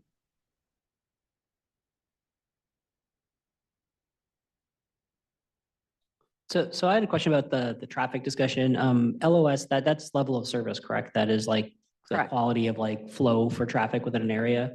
And did you say that the city does evaluate that as part of the general plan We do. or the amendment? And then depending on what that changes for level of service, does that mean that it would require changes to infrastructure? Because like I could see if we densify, it might say if you want to maintain the current flow rate, you got to make Coleman like 18, Right, yeah. lanes wide, but won't we do don't that. want that. So like, I'm trying to understand if like the city policy is actually, well, first outdated from like modern planning, practices, but if it goes against like what we're trying to achieve in the district, is there a way to have exceptions or change the rules within our district? Because it just is like a policy, right? It's not necessarily like a ordinance or anything.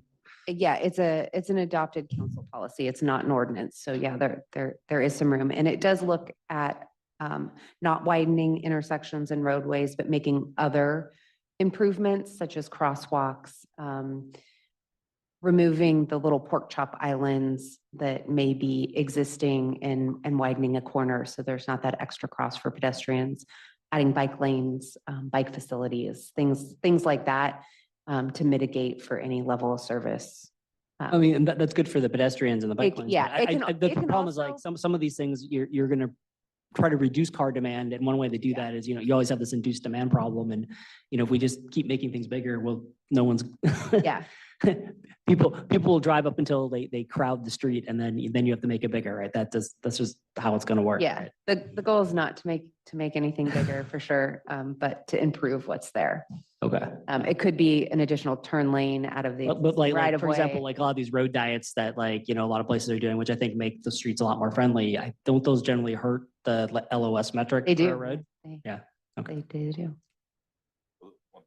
LOS is not, Right. correct. Okay. so they can't. It's not Not CEQA. Okay. using LOS to stop a project from an environmental standpoint. Okay. Um, So it'll, Still has to write a check and get something built, but I mean, you don't have that challenge under the CEQA, so Yeah. that is a benefit. yeah, I would just hope that, I'm just hoping that, I don't know what guidelines we can put into these principles or whatever to make sure that like, we're not stuck trying to improve like traffic flow at the cost of like these other principles we have, right? Which is about walkability and pedestrian friendly and transit and all that, right? I think that would just be an unfortunate outcome. Good. Deeksha, can you go to the slide before placemaking in public realm? Absolutely. Is it this one?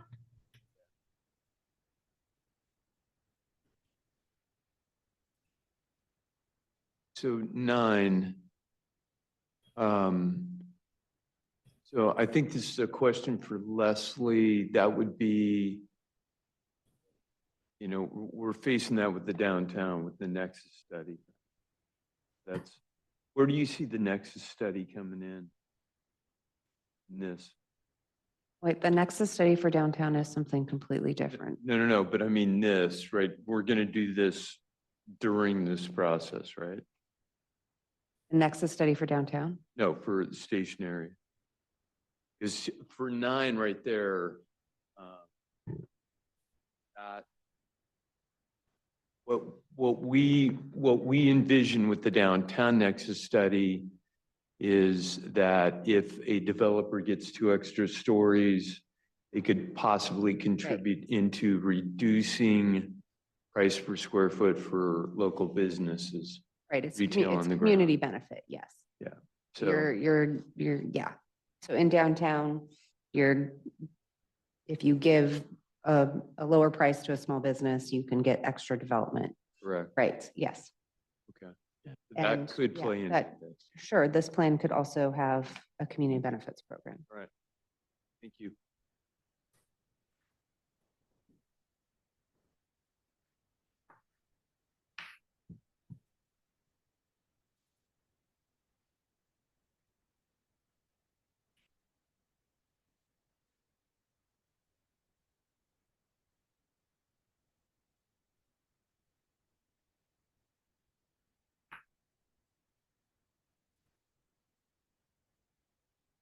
Does anyone else want to look at any other slide to point out if we're missing something, any changes that we would like?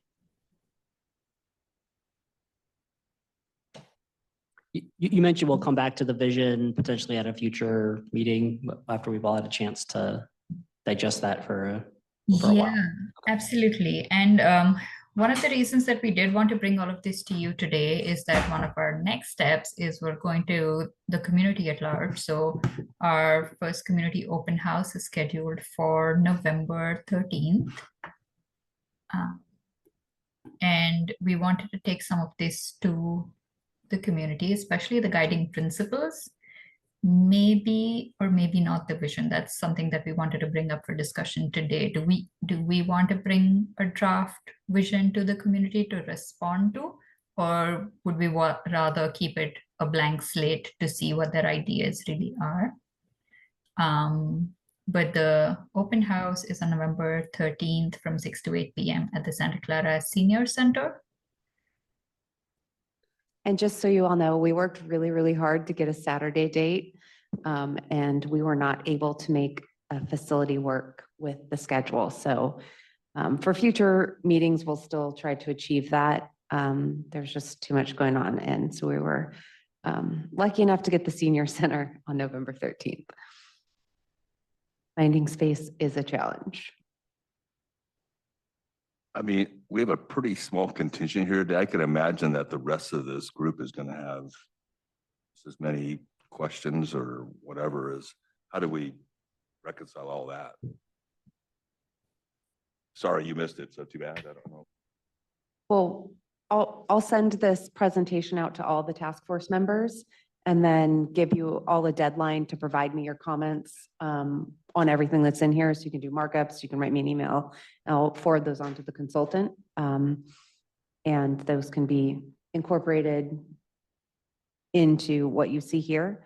I think Deeksha's question was for the workshop, do you want to have that done first and present that at the workshop? Or do you want to give the community members a blank slate to craft their vision? So what's the goal of the workshop at this point? Go ahead. No, go ahead, Leslie. Oh, well, so they're going to be doing the same thing you all did last time. It's a visioning workshop to get their feedback on what they want to see in the station area. And I wouldn't give them any guidelines at this point or anything that we've even thought about. Because why not let the community tell you exactly what they're looking for? And then meld that with what the task force has put together. So what's the community going to see? They would see each of the 4 focus areas?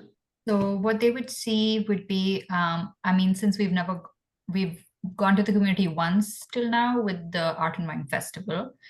So first, it's about introducing the project to them for them to know that something like this is happening. So it'll be an introduction to the project area, the project scope. then some key existing conditions. So it's an open house format. It'll be boards.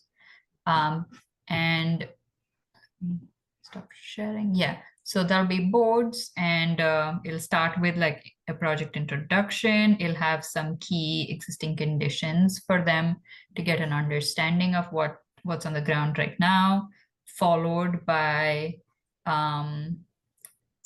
some easy dot exercises, which are around what kind of elements do we think would be important. And then we were thinking of giving them, similar to what you all did, there would be, I thought we were thinking we could start with a baseline of everything that we worked. The task force has worked really hard, and we've had multiple iterations of thinking through ideas that we think are important for the station area. So we'll start with those. So we'll go by each topic area. These 4 ones would have a board, which would have the opportunities map that we had, as well as the guiding principles. And then we would have 4 stations, where they would then have an exercise where they could then draw out other opportunities or constraints or challenges, just have open discussion on what they feel about that topic area with the facilitator. And then there would lastly be a visioning station. Now the question was, do we have a vision, or we just give them blank cards of my vision for Santa Clara Station area is, and let them tell us what they're looking for. So I was kind of thinking like, it might be nice to give them like kind of blank slate how we did it last time. So it's kind of like very open, but like still have the guiding principles that we generated like in our back pockets. Cause like it is really hard when you spring it on the group. Like when we were doing library earlier, they just got to spring the questions on us, then like what? But like having what we've generated already, like as kind of like a nudging mechanism, like while they're doing like kind of like an open board kind of visioning, that might be useful. It's a little bit of hybrid of what we're talking about. Yeah, that's, so this older planner said this to me, never ask a question until you've educated the public, a little bit. I mean, you're not trying to sway them, but I think what's really important, especially with this plan, is the constraints. What are the challenges of the area? What are the constraints? This is what we're trying to overcome, help us kind of thing.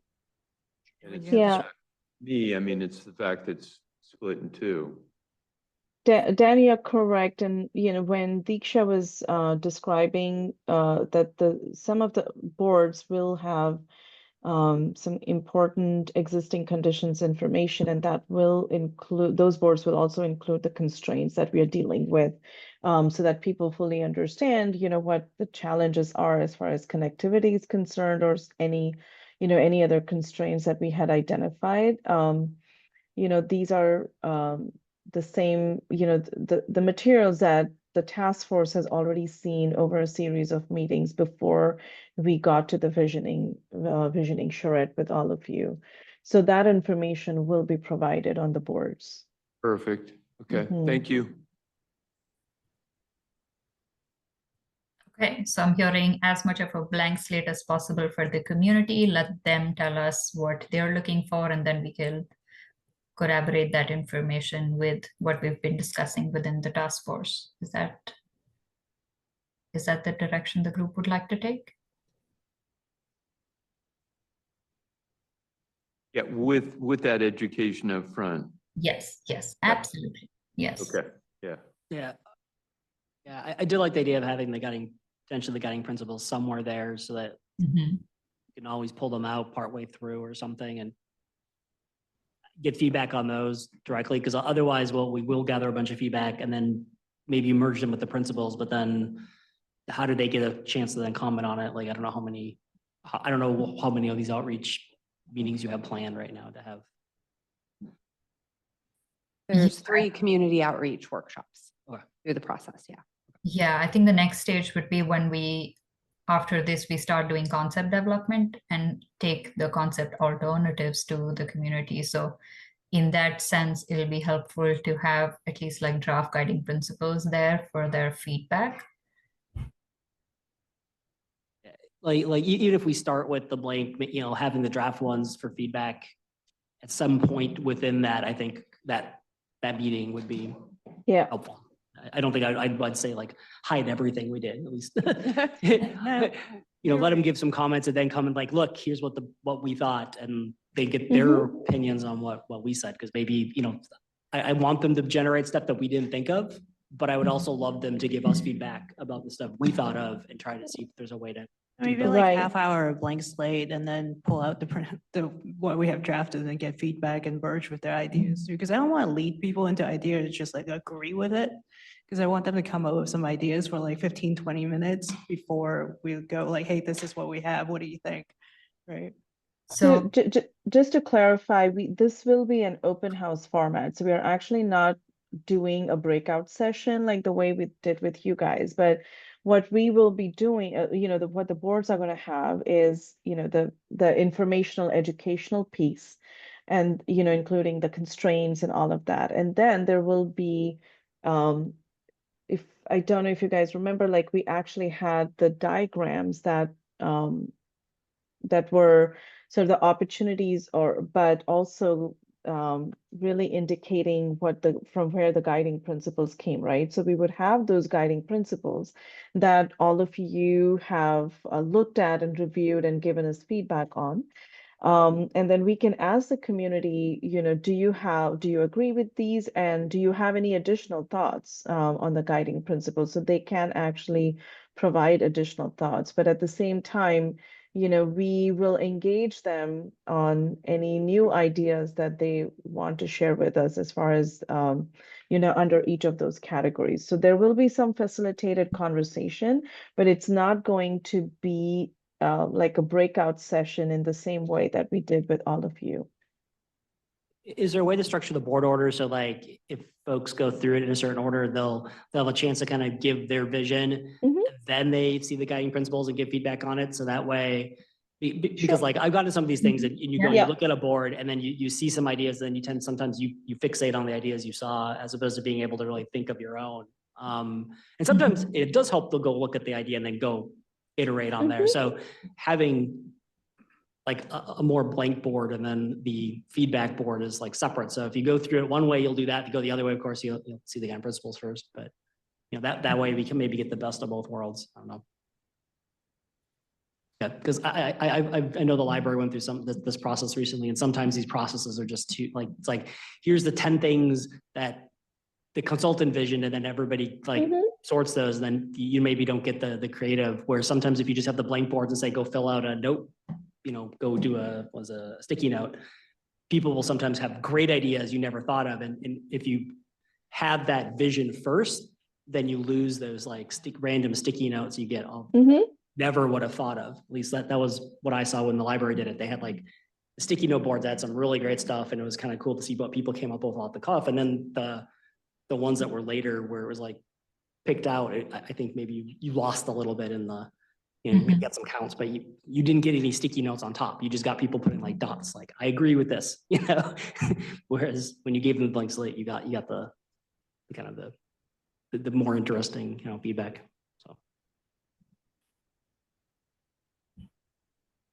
So cool.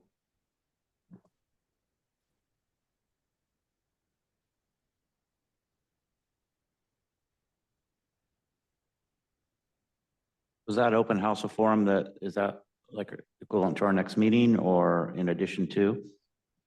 In addition to. You want to come help out at the workshop? We welcome task force members to help us facilitate. It's up to you, not required, but absolutely welcome. but please spread the word. Yeah. We're going to send out mailers, I think, to a certain radius around the station and within the station area. Correct. We'll do social media push as well. And when we have that, I'll send it to all of you if you want to email your groups. Yeah, I was just saying like station area radius doesn't has as dense We're residential. also noticing Old Quad as well. So Okay. station area plus Old Quad. All the property owners within the study area will get Correct. noticed. Yes. Yep. Yeah, I guess it's like, I know students, I don't know if they have any opinion, but it'd be great to get their feedback. So I don't know if SCU can get the input from them. You can help broadcast to the students. I feel like they're always hard to catch. You're very busy people.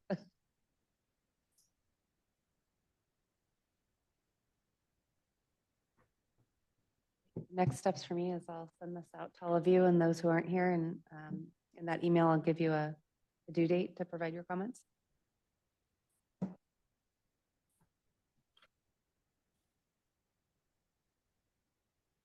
Cool. Do we have anything else on this item? Are we That good? was all from our end. So should we just move to public comments? See, like we don't have anybody in chamber right now. I do see a couple of people online. If you have a public comment on this item, please raise your hand. I see Donna. Donna, you should be able to unmute and speak. Hi, thank you.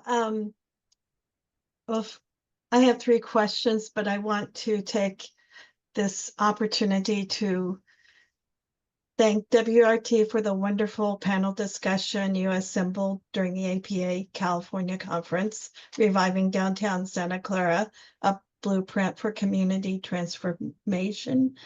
And I want to thank Leslie for representing the city of Santa Clara as our planning manager for it. And of course, Dan for that. So thank you so much for that awareness.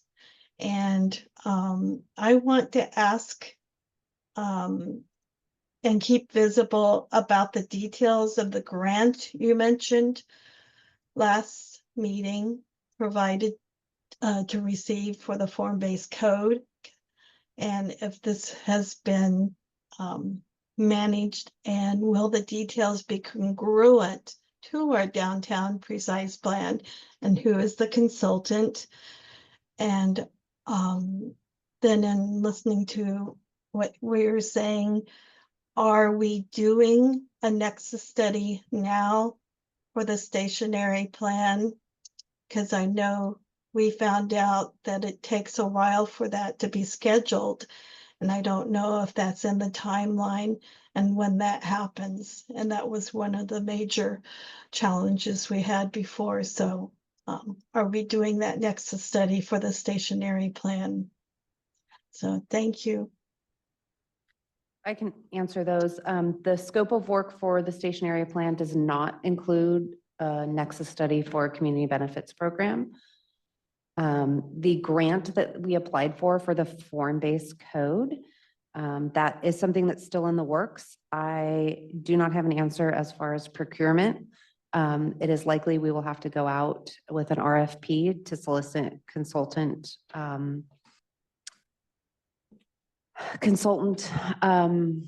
qualifications, because we have a grant for the stationary planning that we're doing right now. And that has certain rules that go along with it. So this would be a separate grant with its own rules. So it's likely we'll have to go out through the procurement process for the form-based code.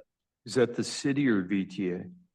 So it's very complicated. So the grant that we currently have for the work we're doing right now, it's a grant that was from both VTA and MTC. The rules of that grant were that VTA did the procurement process. So the city did not run the procurement process. We don't pay the bills, VTA pays the bills directly. This grant, I believe the money will be coming to us and we'll run the procurement process. So a little different, but yes. I believe VTA on the 30th of October is going to be announcing the winners of the grants. If you're interested in that, I think they're putting out some information. So they've been interviewed already?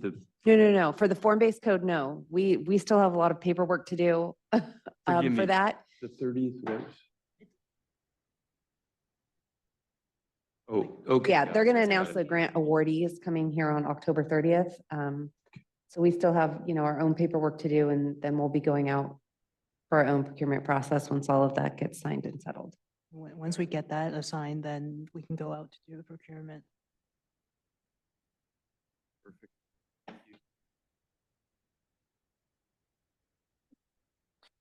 Donna. Uh,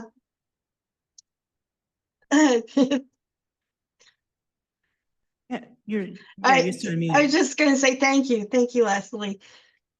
That's good to know. Sure. If there's nothing else, Jonathan, do you have something? Yeah, I have a public comment since I see we don't have a spot for member report outs. I just wanted to mention that the VTA had a couple of community working group presentations. We do have a public presentation segment. This is a public presentation, right? Yeah. Yeah, Okay. Yeah.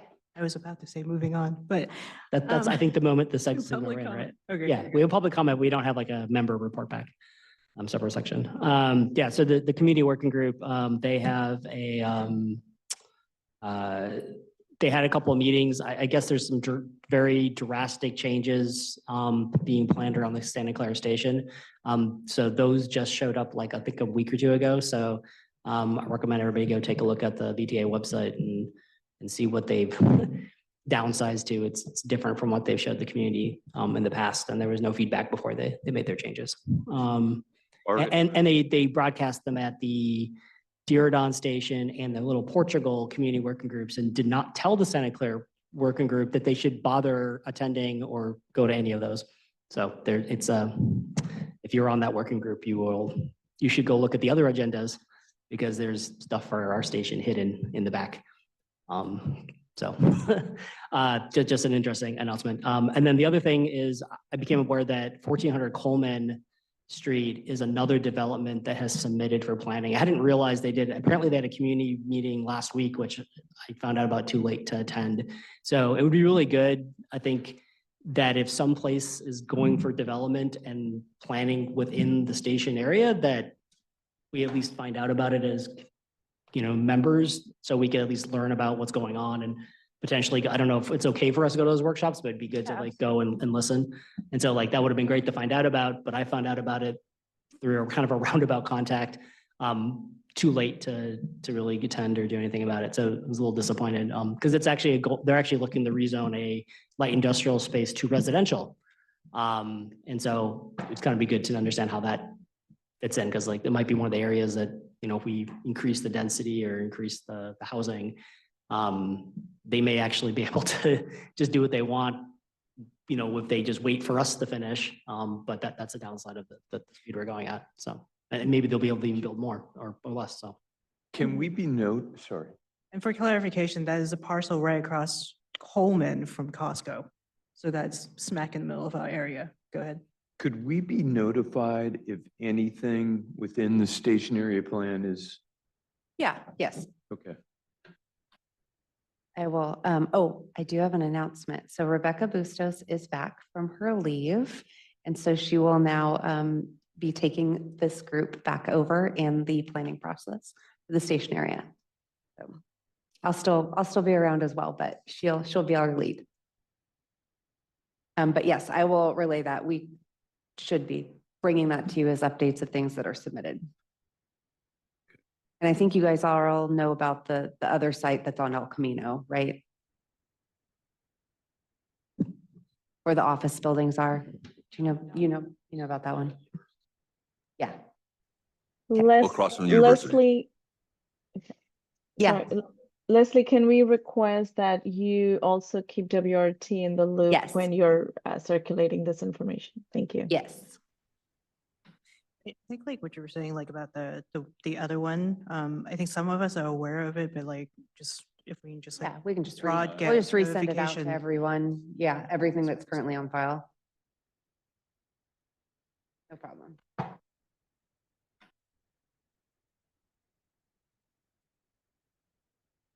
Ooh, any other I think public comments? if people have a chance, if you want to go to downtown Sunnyvale and see what 12-story high-rise residential looks like, it's up. It's called the Martin.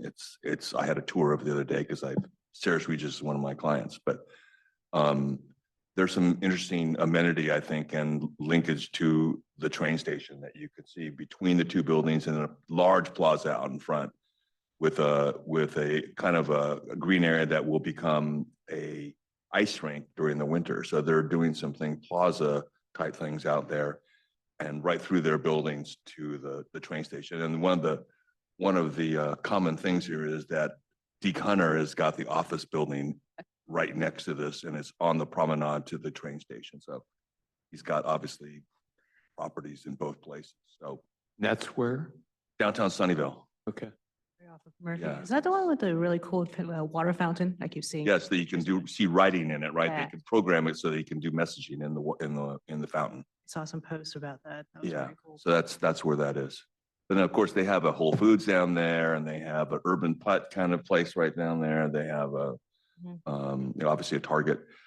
So they have a lot of amenity up there, and apparently the rents are high there, but there's also a lot of interest and people renting there, so. ULI actually had an open house there tonight. It's getting some attention. Cool. Any other public comments? Okay, so, and we're adjournment if there's no objection. Is there a motion to adjourn our meeting until a regularly scheduled meeting in November 21st? Motion to adjourn. Second? Second. Thank you. Those are, yeah, those who agree, say aye. Aye. Aye. And motion carries. And we're adjourned. Thank you. Thank you. Thank you, Poonam and Disha. Thank you, everyone. Have a good night. Good night. Thank you, guys. Thanks. Good to see you. Yeah, likewise.